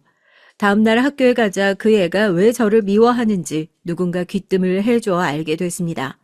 그건 공교롭게도 제 성적 때문이었어요. 제가 나름 공부를 잘하는 편이었는데 그래서 저를 경쟁 상대로 삼고 미워하는 것 같다는 것이었습니다. 근데 전 그것도 잘 이해가 되지 않았어요. 그 시절 저보다 공부 잘하는 애들은 많았거든요. 제 생각엔 미자에겐 그저 괴롭힐 대상이 하나 필요했는데 그 대상으로 멍청하고 순해 보이는 제가 당첨된 것 같았습니다. 억울했어요. 전 그 후로부터 비굴하게도 미자의 비위를 맞추기 위해 친구들의 밥도 얻어먹지 않았고 수돗물로 배를 때우곤 했습니다. 스스로 생각하기에도 수치스럽고 부끄러웠지만 전 그 아이가 진절머리나게 두려웠어요. 그에겐 항상 어울리는 무리들이 있었는데 무리들 전부 다 잘 사는 아이들이었고 어느 정도 위압감을 가지고 있는 아이들이었습니다. 그 애들에게 끌려나가 병원 신세를 졌다는 흉흉한 소문도 있었고요. 담뱃불에 지져졌다거나 그런 소문도 있었고요. 전 피해자가 되고 싶지 않아 조용히 최대한 숨을 죽이며 학교에 다녔습니다. 특히 미자의 눈에 걸리지 않기 위해 노력했죠. 하지만 배고픔은 정말 무서운 것이더라고요. 처음엔 최대한 참아보려고 했지만 그 다음부턴 견디기가 힘들었습니다. 결국 제가 안쓰러웠는지 건네는 손길들을 외면하지 못했어요. 미자 몰래 눈에 띄지 않게 밥을 먹곤 했죠. 그것도 너무 빠르게 먹어 체할 때도 있었습니다. 구질구질했죠. 지금 생각하면 너무 안쓰러운 모습이었지만요. 그러던 어느 날 사건이 발생하고 말았답니다. 어느 날 미자가 자신의 도시락이 없어졌다며 난리를 치기 시작한 거예요. 점심시간이 끝나고 다들 자신의 도시락을 펼쳐서 먹고 있는데 미자가 선생님에게까지 가서 말을 하자 분위기가 심상치 않아졌습니다. 선생님은 당시 미자의 부모님 촌지를 받고 있었어요. 그걸 모르는 학생들이 없었죠. 지금은 아마 촌지 같은 게 전달되면 학교가 뒤집어지고 난리가 난다고 하죠. 하나 제 시절엔 촌지가 꼭 있었습니다. 평소라면 무시했을 선생님은 당장 아이들에게 밥 먹기를 멈추게 하고 조용히 눈을 감고 손을 들라 했습니다. 솔직하게 말하면 용서해주겠다고요. 정말 없냐? 솔직하게 말하면 용서해주마. 미자 도시락 누가 가져갔니? 얼른 말해라. 얼른 말하라고. 선생님의 말은 점점 커져갔고 분위기는 어두워졌습니다. 아이들은 덩달아 무서워했어요. 그런데 그때 갑자기 사단이 일어났습니다. 미자가 제 쪽으로 오더니 볼이 뜨거워지는 거였어요. 얇디 얇은 손으로 제 뺨을 친 것이죠. 야, 왜 너 솔직하게 말 안 하니? 너라고 왜 말 안 해? 선생님, 얘가 도시락 훔쳐간 거예요. 제가 들었어요. 미자, 네가 들었다고? 어디서? 저번에 얘가 친구랑 복도에서 말하는 거 들었어요. 미자 거 도시락 맛있어 보인다고 먹고 싶다고요. 훔치고 싶다고 했어요. 그 말이 사실이냐? 어떻게 그 말이 사실일 수 있겠나요? 전 아니라고 고개를 절레절레 저었지만 선생님은 당장 저를 호출하셨고 전 아무 영문도 모른 채 벌을 받아야만 했습니다. 당시엔 체벌도 있었던지라 호되게 엉덩이 매질을 당하고 다신 도시락을 안 훔치겠다는 반성문까지 써야 했어요. 반성문을 쓰는데 눈물이 툭툭 떨어지더라고요. 잔뜩 부풀어 오른 뺨을 감싸 안고 반성문을 쓰는데 너무 억울했습니다. 왜 제가 이걸 쓰고 있어야 하는지 훔친 것도 아닌데 그래도 그땐 자존심 때문에 꾹 참고 집으로 들어갔어요. 근데 도착하자마자 그만 눈물이 터지더군요. 엉엉 울고 있으니 동생들도 무슨 일이냐고 묻고 난리가 났습니다. 언니 왜 그래? 누나 왜 그래? 무슨 일 있어? 동생들은 제가 울자 덩달아 함께 울기 시작했어요. 전 너무나도 서럽게 눈물을 계속 흘렸고 나중에 부모님이 오시자 학교에서 있었던 일을 모두 털어놓았답니다. 당황한 부모님은 심각하게 얘기를 듣더니 다음날 학교로 가셨죠. 나름 부모님도 고민 끝에 하신 결정이었답니다. 그런데 부모님이 학교에 가 항의를 하니 온갖 치장을 한 미자의 부모님이 뒤이어 오셨고 그럼 자기 딸이 거짓말을 했겠냐고 한층 더 난리를 떨더군요. 그리고 저를 가리키면서 평소 행실이 바르지 않은 애를 탓해야지 왜 착한 자기 딸을 탓하냐면서 선생님들을 몰아붙였어요. 결과가 어떻게 됐을 것 같아요? 촌지를 잔뜩 쪄 이미 선생님들의 마음을 움켜잡고 있던 미자 어머니 말은 거의 권력의 끝 봉우리에 올라 있었습니다. 학교의 법이나 다름없었죠. 선생님들은 저희 부모님을 외려 설득하기 시작했답니다. 저를 바른 길로 인도해달라면서 제대로 된 가정교육을 부탁드린다면서요. 네, 알겠습니다. 그때 엄마의 초라했던 목소리가 얼마나 무력하게 들렸는지 몰라요. 재수가 엄마는 우리 큰딸이 그러지 않았다는 거 알아. 잘 아니까 너무 속상해하지 말고. 엄마가 오랜만에 시장 가서 생선 사왔으니까 먹어봐, 응? 엄마가 제대로 말하지 못해서 미안하다. 전 엄마가 원망스러웠어요. 왜 미자 부모님의 말에 기가 죽어 딸이 결백하다는 것을 계속 주장하지 못했을까 의문이었죠. 나중에 알고 보니 애석하게도 엄마는 미자 엄마가 운영하는 공장에서 일을 하고 있으셨다고 합니다. 결국 생계를 지키기 위해 한 선택이었죠. 그 일로 저도 저희 집도 한동안 어둠에 가라앉은 분위기가 되어버렸어요. 가난해도 간간히 웃음소리가 들렸던 집이었는데 이젠 웃음마저 먹구름 뒤로 사라진 뒤였죠. 그러던 어느 날 미자가 환하게 웃으며 수돗물로 배를 채우고 있는 저를 부르더라고요. 어머, 도시락 도둑이 물 마시네? 많이 배고팠나 봐. 그래, 너는 물이나 실컷 마셔. 남의 도시락에 손대지 말고. 도시락 도둑, 그게 이제부터 네 별명이야 라고 덧붙이면서요. 난 안 훔쳤어. 남의 거 탐내지 않아. 너 거짓말하면 안 된다고 선생님한테 못 배웠니? 아님 가정교육을 못 받은 거니? 가정교육이란 말에 전 참을 수가 없어서 그 애의 머리카락이라도 쥐어뜯어야 성이 풀릴 것 같았지만 그랬다간 저희 부모님도 동생도 모두 피해를 볼 것 같아 그럴 수가 없었습니다. 그래서 머리를 굴려 선택을 했어요. 가만히 있기를, 순종하기를, 굴복하기를요. 그날부터 학교의 학생들은 은연중에 저를 도시락 도둑으로 불렀고 저에게 도시락을 빼앗길까봐 자신의 도시락을 꽁꽁 숨기곤 했습니다. 그런 행위들은 저에게 깊이 상처를 남겼고 매일을 악몽으로 물들였어요. 하지만 전 아무렇지 않은 척 학교에 나갔습니다. 어떻게 그 시절을 지나왔는지 모르겠어요. 자연스레 성적은 떨어졌고 전 그 어느 것에도 관심을 갖지 않고 그저 매일매일 땅만 보며 학교를 다녔던 것 같습니다. 그러다 아버지 사업이 조금씩 풀리면서 전 고등학교를 머나먼 지역으로 가게 됐고 동생들도 저도 그때부터 한시름 마음을 놓았답니다. 가장 안도가 되었던 사실은 미자를 더 이상 보지 않을 수 있다는 것이었죠. 어머니 역시 미자 엄마의 공장에서 일하지 않아도 된다는 사실에 기뻐하시는 것 같았습니다. 재수가, 우리 이제 새로운 곳에서 새롭게 시작하자. 엄마는 이렇게 말씀하시며 제 손을 꼭 잡았어요. 그리고 고등학교를 졸업하면서 제겐 목표가 생겼습니다. 꼭 어떻게든 대학을 졸업해서 좋은 회사에 취직해 집안을 일으키자는 목표요. 집안의 장녀였던 전 공부를 비교적 잘하는 편이었고 눈치도 빨라 뭐든 척척 해낼 자신이 있었어요. 그리고 고통스럽고 뜨거운 가난도 겪어봤던지라 어디서든 집안을 일으켜낼 의지가 굳건했습니다. 그 누구보다도요. 여자라는 이유로 부모님은 그저 좋은 혼처를 만나 시집을 가길 원하셨지만 전 제 힘으로 돈도 벌고 싶었고 결혼을 인생의 목표로 삼고 싶지 않았습니다. 전 목표대로 좋은 대학도 갔고 좋은 회사에도 취직했어요. 모든 지원을 해주신 부모님께 감사한 마음으로 꼭 언제든 이 은혜를 갚고자 다짐했고요. 하지만 당시 저희 집에 한 차례 비극이 불어닥치며 저는 또다시 좌절의 끝에 서고 말았습니다. 그것은 바로 우리 집 막둥이, 막내 동생이 갑자기 사고로 운명을 달리한 것이었어요. 막내 동생은 당시 17에 불과한 꽃다운 나이였고 전 그에 좌절할 수밖에 없었답니다. 그럴 수밖에요. 제가 울면 함께 울고 절 괴롭힌 미자를 미워해서 그 집에 몰래 돌덩이까지 던지고 온 동생이었는걸요. 그런 착한 동생이 하루아침에 세상을 떠나버렸으니 전 그 상실감을 가눌 길이 없었습니다. 장례식장에서 동생 친구들이 달려와 다들 벌건 얼굴로 눈물을 흘리는데 그 아이들을 위로할 힘이 없이 저 역시 같이 짐승 같은 울음소리를 내며 목을 놓아 울었어요.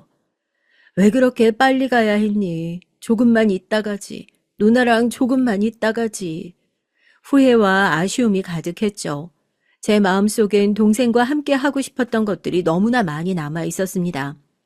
그건 너무나 애틋하고 너무나 가슴이 아플 정도로 소박한 것들이었지만 전 동생에게 해주고 싶은 게 많았어요. 옷도 사주고 싶었고 맛있는 것도 듬뿍 먹여주고 싶었고 나중엔 결혼 자금도 좋은 집도 사주고 싶었습니다.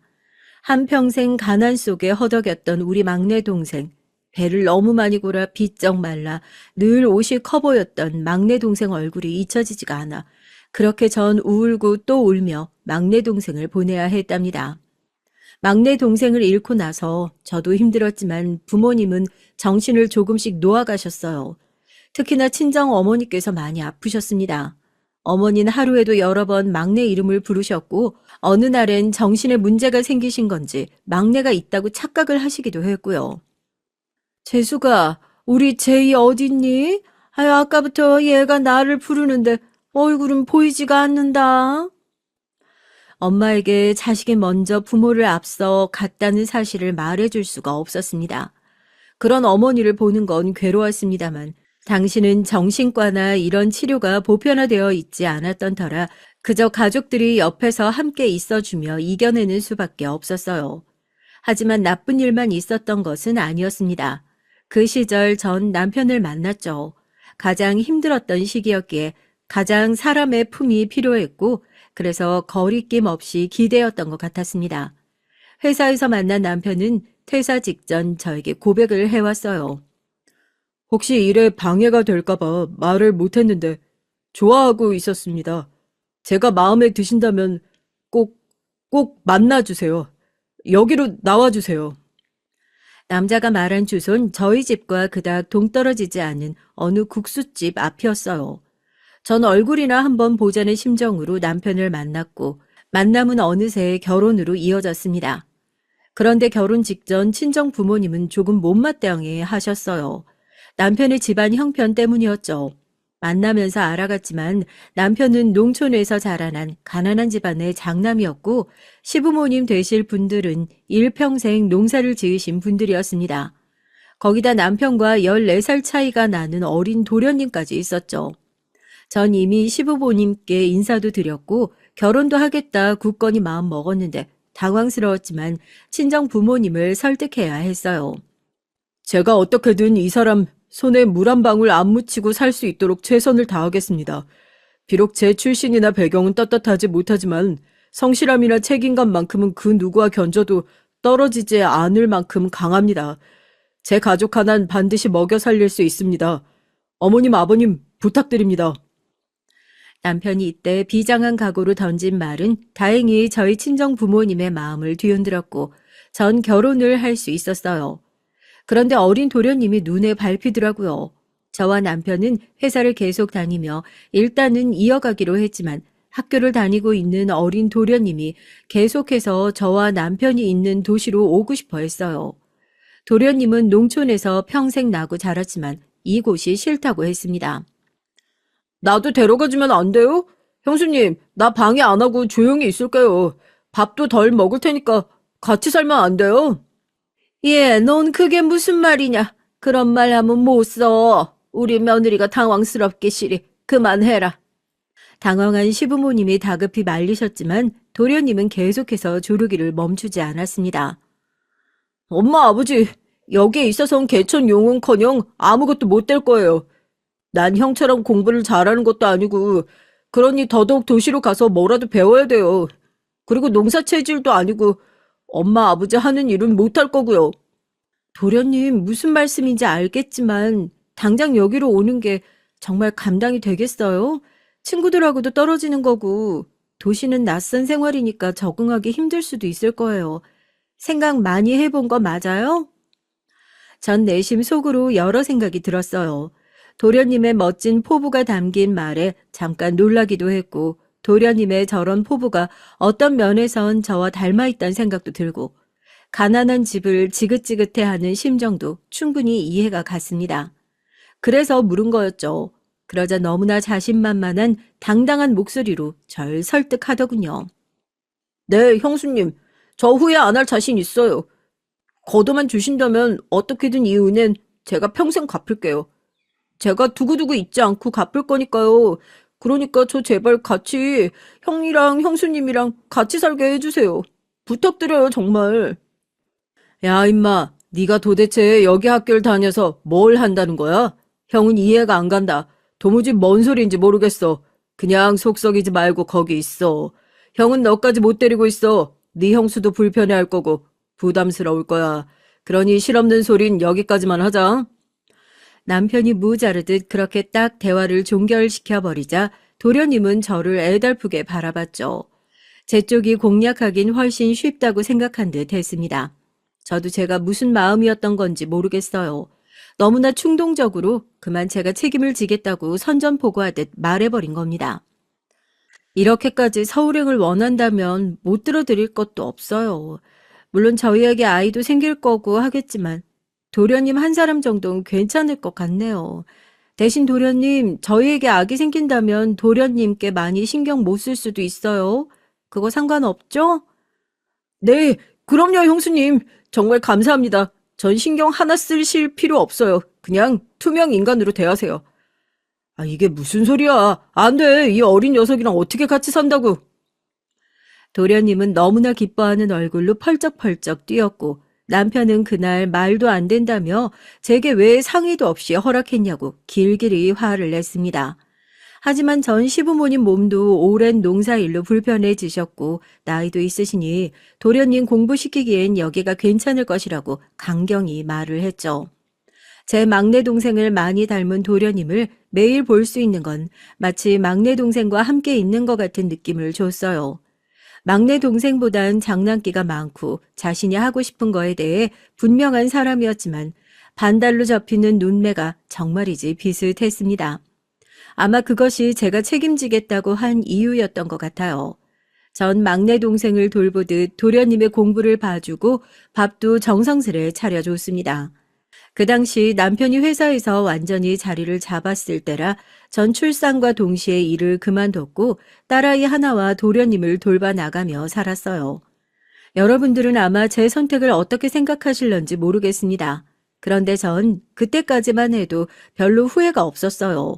외벌이인 남편이 가끔 힘들어하는 모습을 보면 저도 마음이 덩달아 힘들어지기야 했지만 도련님을 거둔 것은 잘한 일 같다는 생각이 들었죠. 특히 시아버지께서 참 고맙게 생각하셨어요. 원래 며느리 사랑은 시아버지라는 말이 있잖아요. 저희 시아버진 저를 유독 이뻐하셨습니다. 어쩌다 시댁에 내려가도 농사일을 돕지 못하게 하고 그저 귀한 집 아가씨처럼 대해주셨죠. 본인이 직접 딴 과일들이며 쌀도 늘 풍족하게 보내주시고요. 저희 친정까지 챙겨주시면서요.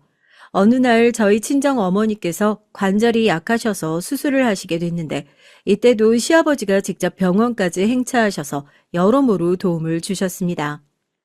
사돈, 어떻게 여기까지 안 오셔도 되는데요. 그래도 가족인데 와야죠. 어떻게 가만히 있나요? 이거 도움이 될는지 모르겠는데 지어온 약이에요. 병원 약도 좋지만 나중에 어느 정도 회복되시면 이거 드시면 기운 차리시라고요. 저도 허리 아플 땐 이 약으로 효과 봤어요. 따뜻하게 말씀하시며 챙겨주시는 시아버지를 보곤 저희 친정 엄마도 니네 시아버지 다르긴 다르더라. 내가 네 결혼 막았으면 어쩔 뻔했니 말하곤 했답니다. 시아버진 그렇게 엄마의 마음도 돌리신 분이죠. 시아버지의 따뜻한 마음은 제게도 많이 가 닿았는데요. 저희 첫째 아이 낳고 산후풍으로 고생할 때도 그렇고 육아하며 도련님 돌보느라 힘들 때도 그랬어요. 언제나 마음으로 제일 먼저 알아주시며 큰며느리인 내가 얼마나 고생이 많겠냐 하고 말씀하시며 제가 있어 든든하다는 말씀을 해주시곤 했죠. 그 말 한마디가 너무나 큰 힘이 됐어요. 그런데 10대까지는 별 문제를 일으키지 않던 잘 자라나던 도련님이 조금씩 엇나가기 시작했습니다. 도련님이 나쁜 친구들과 어울리기 시작했는데 이건 학창시절 때의 일도 아니고 성인이 되었을 때의 일이에요. 이상한 곳에서 일을 하는 친구들과 어울리며 다방 아가씨들을 끼고 살기 시작하는데 위기의 시작이었습니다. 걱정이 이만저만이 아니었죠. 집에는 아직 어린 딸이 있는데 도련님은 허구한 날 여자를 데리고 들어왔으니까요. 어린 딸을 보면 무슨 생각을 하겠나요? 그러던 어느 날은 제가 못 참고 도련님을 세게 혼냈습니다. 도련님, 지금 시간이 몇 시인가요? 12시가 넘었어요. 우리 딸도 자고 있는 시간이고 저도 남편도 자야 할 시간에 이제 들어와서 그것도 술에 잔뜩 취해서 뭐 하는 거예요? 저보고 술상을 차리라고요? 도련님, 지금 제정신이에요? 아이씨, 더럽게 짹짹거리네. 알겠습니다, 형수님. 제가 잘못했어요. 미안해요. 내가 술을 조금 먹어서 제정신이 아니어서 그런다고요. 저를 형수님이라고 부르면서도 도련님은 이미 제정신이 아니었습니다. 결국 잠에서 깬 남편이 손을 들어 도련님의 뺨을 거세게 후려쳤죠. 도련님은 번쩍 정신이 드는지 맞은 뺨을 부여잡고 뭐라 욕설을 하려다가 그게 자기 형인 걸 알고는 어영부영 다급하게 집을 나갔습니다. 저놈 새끼 진짜 하루 이틀도 아니고 미안해 여보. 아니야. 그나저나 도련님 저대로 둬도 될지 모르겠네. 이제 성인인데. 나도 걱정이야. 어떻게 해야 될지. 그냥 나가게 할까? 근데 나가서 이상한 사고 치고 다닐까봐 그러죠. 남편은 제게 미안해했어요. 사실 성인이면 이제 집에서 나가 살 때도 되었건만 나가지도 않고 저희 집에 얹혀 살면서 계속 분란이나 만들어댔죠. 그러니 내보내려 해도 그건 그거대로 걱정이 되었답니다. 특히나 시아버지를 생각하면 그러기 쉽지 않았어요. 시아버지는 제게 자신들이 하지 못한 일을 대신 해준다고 고마워하셨거든요. 그러다 사건이 일어났고 이 사건 후론 우리 애착을 가지고 있던 도련님이라 할지라도 더 이상 좋은 감정이 생기지 않았습니다. 어느 날 도련님이 제게 급하게 돈을 빌려달라고 하더라고요. 오랜만에 듣는 애원조였습니다. 무슨 일인데 그러니 하니 남편에겐 절대 말하지 말라고 하더라고요. 자기 여자친구가 임신을 했다는 겁니다. 뭐라고요? 아니, 그럼 어떻게 하려고요? 어쩌긴요, 지워야죠. 그러니까 돈 좀 빌려주세요. 아니, 오래 만난 여자친구라면서요. 여자친구 생각은 어떤데요? 지금 그게 중요해요. 내 미래가 걔 때문에 어그러지면 안 되는데. 난 큰 사람 될 거라고요. 형보다도 더 성공할 거라고요. 정이 확 떨어졌습니다. 책임질 생각은 하지 않고 바로 돈부터 달라고 하면서 애를 지워야 한다고 하다니요. 게다가 저희 집 문 앞까지 찾아오는 아가씨를 만나 얘기를 들어보니 도련님은 그 아가씨를 만나면서도 여러 아가씨들을 만났다고 하더라고요. 저한테 잘해주는 줄 알았는데 아니었어요. 결혼하자고 하길래 전 믿고 그런 건데 알고 보니 양다리더라고요. 제가 속았어요. 아가씨의 눈물을 보니 마음이 너무 좋지 않았습니다. 전 그날 큰 결심을 했어요. 일단 남편에게 이 일을 말하지 않기로 했죠. 남편이 알게 되면 남편 성격상 완전히 연을 끊겠다고 할 게 분명했기 때문이었습니다. 대신 도련님에게 돈을 안 줄 거면 이 집에서 지금 당장 짐 싸서 나가라고 했죠. 그러자 그간에 키워준 은혜에 언젠가 보답하겠다던 사람이 적반하장으로 나오더라고요. 거기에 저도 단단히 열이 받았답니다. 형수님, 아니 어떻게 이러실 수가 있습니까? 우리 가족 아니었어요? 가족끼리 나가라 마라. 이게 말이 돼요? 그럼 난 어디서 뭐 하고 살라고요? 나 우리 집 이 고향으로 돌아가라고요? 내가 얼마나 그 똥냄새 나는 시골 구석탱이를 싫어하는지 뻔히 알면서요. 형수님, 이렇게나 무섭고 잔인한 사람이었어요? 도련님, 말은 똑바로 하세요. 내가 지금까지 도련님을 얼마나 지원해주고 맞춰주고 살았는지 모르세요? 도련님 받고 싶은 과외도 받게 해드렸고 무리해서라도 사고 싶은 것들도 웬만하면 다 지원해줬어요. 이제 나도 할 만큼 했어요. 아버님 생각해서라도 그랬고요. 더 이상 패기 찌지 말고 나가세요. 좋은 말로 할 때 나가세요. 안 그러면 남편에게 말해서 큰 사고 한번 일으켜 볼까요? 웃기네. 내가 애초에 당신을 형수라고 부르면서 믿는 게 아니었는데 이렇게 배신할 줄이야. 두고 봐. 내가 잘 돼서 형도 당신도 아주 코를 납작하게 해둘 테니까. 알겠어? 네, 그러세요. 제발 그러세요. 그리고 나가 지금 당장.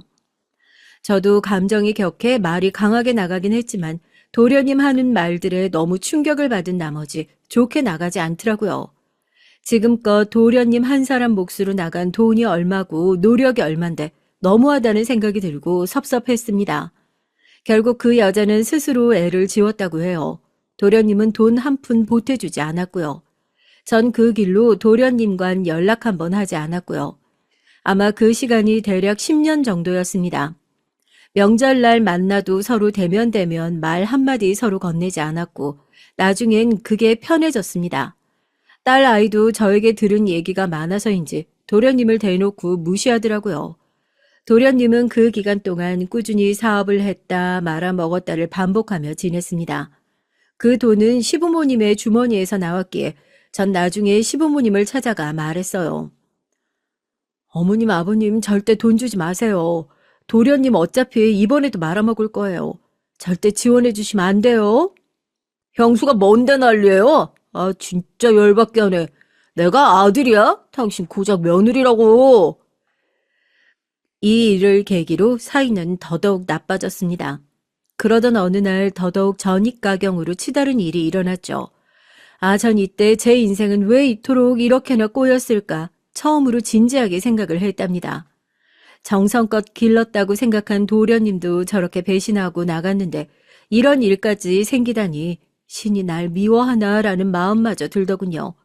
사건의 발단은 시부모님께서 소식을 전해오신 겁니다. 도련님에게 결혼할 사람을 데리고 올 거라면서요. 시댁으로 오라는 전화였습니다. 시부모님은 조금 상기된 목소리였어요. 특히 시아버지는 도련님이 드디어 정신을 차린 것 같다고 조금 사람이 되어가는 기색이 보인다는 말까지 덧붙였어요.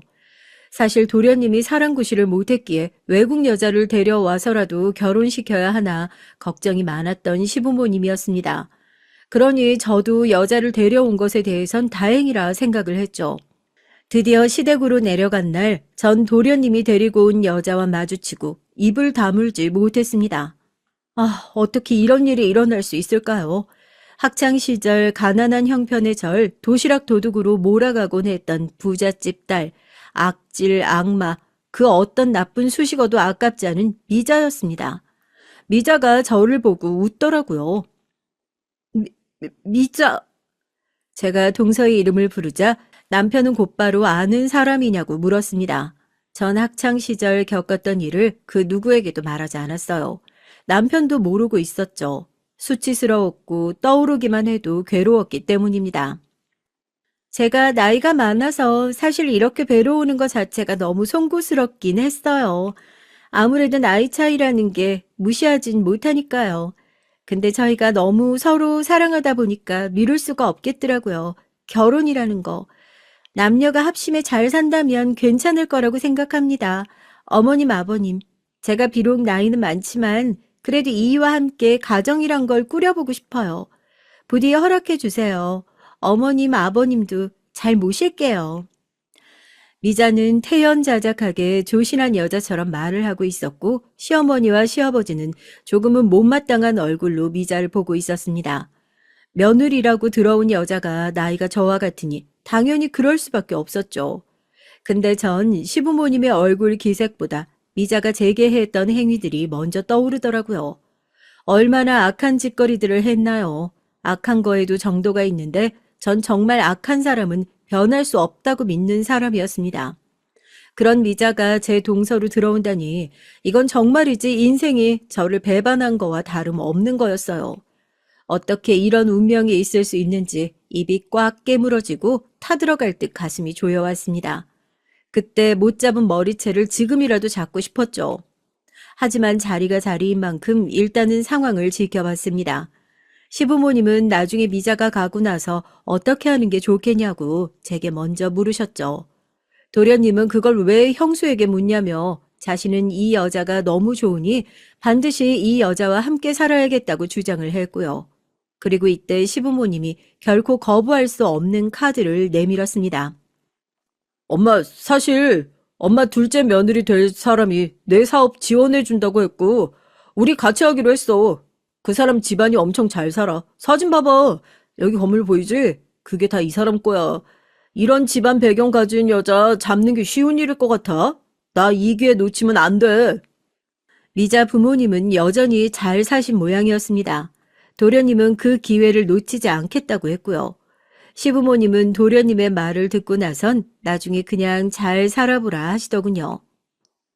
저놈을 누가 데려가겠니? 나이 든 여자라도 데려간다면야 다행이지 뭐. 그래도 나이가 너무 많은데 전 그 여자를 집에 들이고 싶지 않았습니다. 뜯어 말리고 싶은 심정이었지만 그러려면 제 과거를 밝혀야 했기에 그냥 입 다물고 말았죠. 어차피 제가 말려도 말려지지 못할 결혼 같았고 그런데 결혼이 끝나고 미자가 제 동서로 들어오자 일이 시작됐어요. 일단 은근슬쩍 말을 놓더라고요. 나이가 같다는 이유로요. 형님도 불편하시겠다, 그치? 우리 나이도 같고 동창인데 그냥 우리끼리 있을 땐 편하게 말 놓기로 하죠. 괜찮지? 제 이름을 부르며 동의도 없이 말을 놓는데 어찌나 기분이 나쁘던지요. 그에 제가 말을 높이는 건 맞는 것 같으니 그러자고 했더니 불쾌한 표정으로 비꼬더라고요. 그렇게라도 대접받고 싶으시면 그래 드려야죠. 아, 맞다. 근데 형님 경기도에 사신다고 했죠? 언제 한번 우리 신혼집 놀러와요. 우리 신혼집이 되게 좋거든요. 아마 형님 아주버님은 꿈에서나 꿔봤을 그런 집이라 얼른 보여드리고 싶네요. 이 정도는 웃기는 애교였습니다. 제가 그냥 무시해버리고 시어머니를 도와 일을 하자 미자는 약이 오르는지 점점 열받아 하더군요. 혼자 말하고 무시당하니 괜히 무안하고 뻘쭘한지 도련님에게 가서 이러쿵저러쿵 무슨 말을 하더라고요.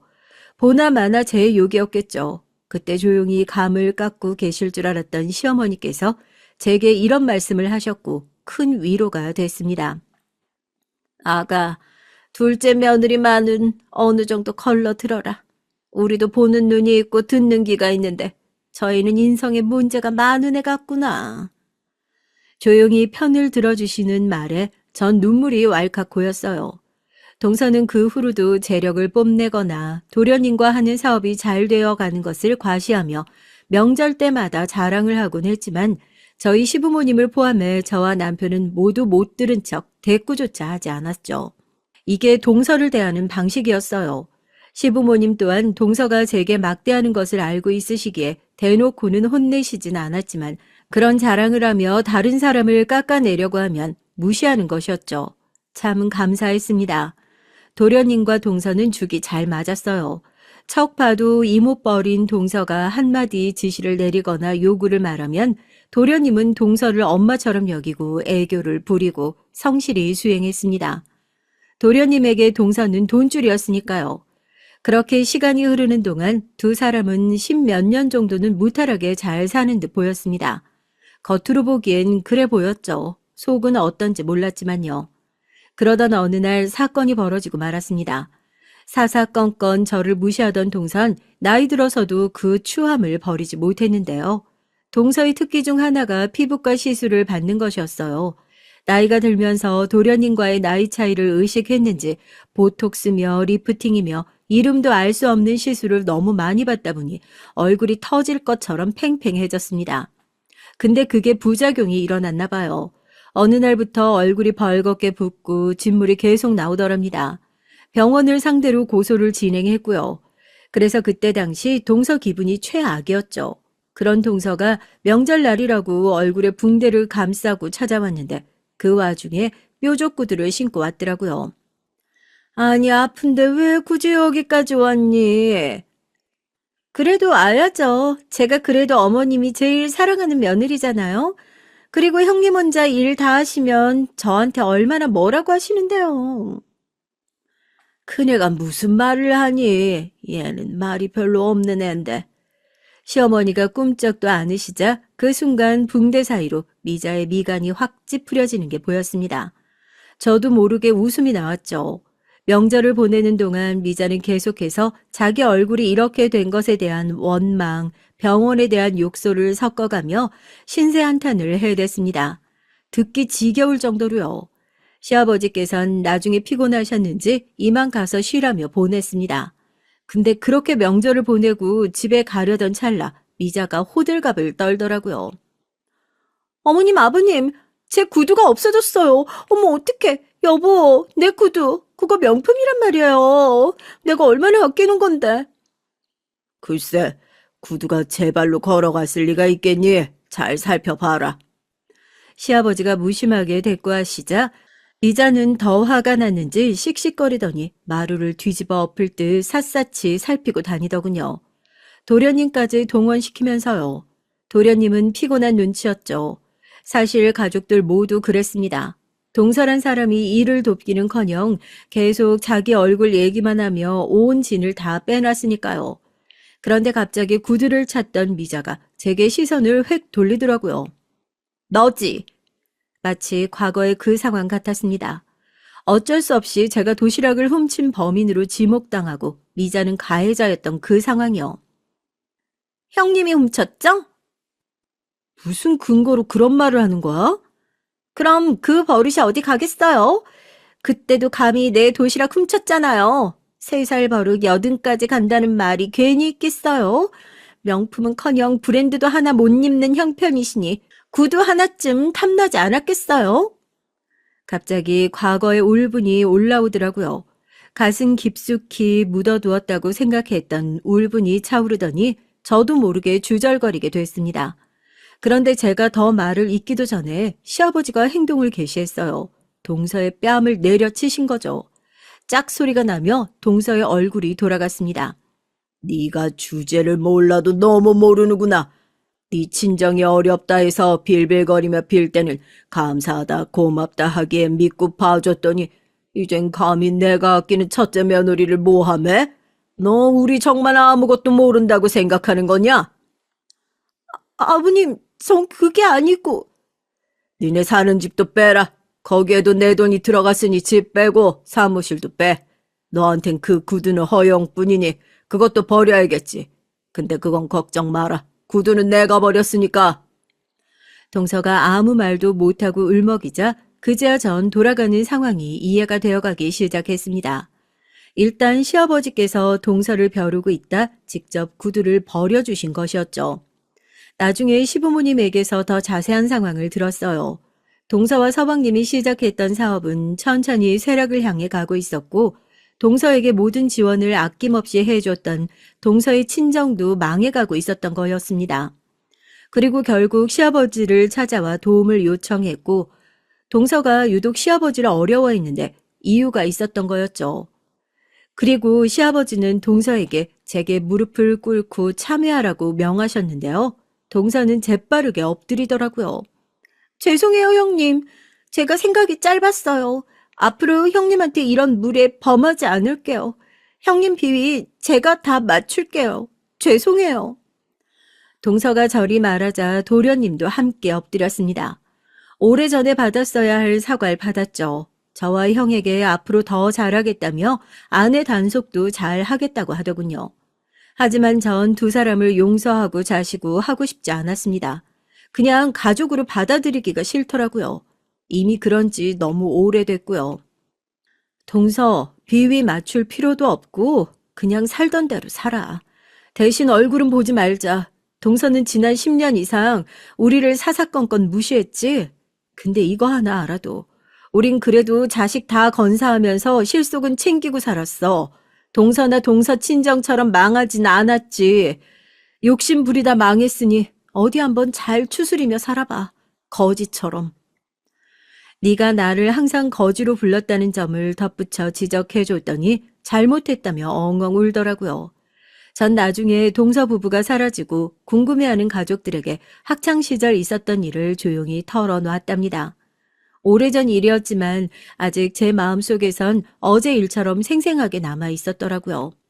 시부모님은 제 말을 듣고 조용히 눈물을 흘리셨고 남편 또한 진즉 말하지 그랬냐며 미련하다 그러더군요. 근데 그런 일들이 위로가 제겐 따뜻하게 느껴졌습니다. 시아버진 저를 생각해서라도 동서 부부를 이대로 내칠 것이며 도와주지 않을 것이라고 했고 그 후 동서는 완전히 망해서 반지하방에서 살고 있다고 해요. 꽤 괜찮은 결말이죠. 인과응보입니다. 지금까지 사연 들어주셔서 감사합니다. 오늘도 행복한 하루 되세요.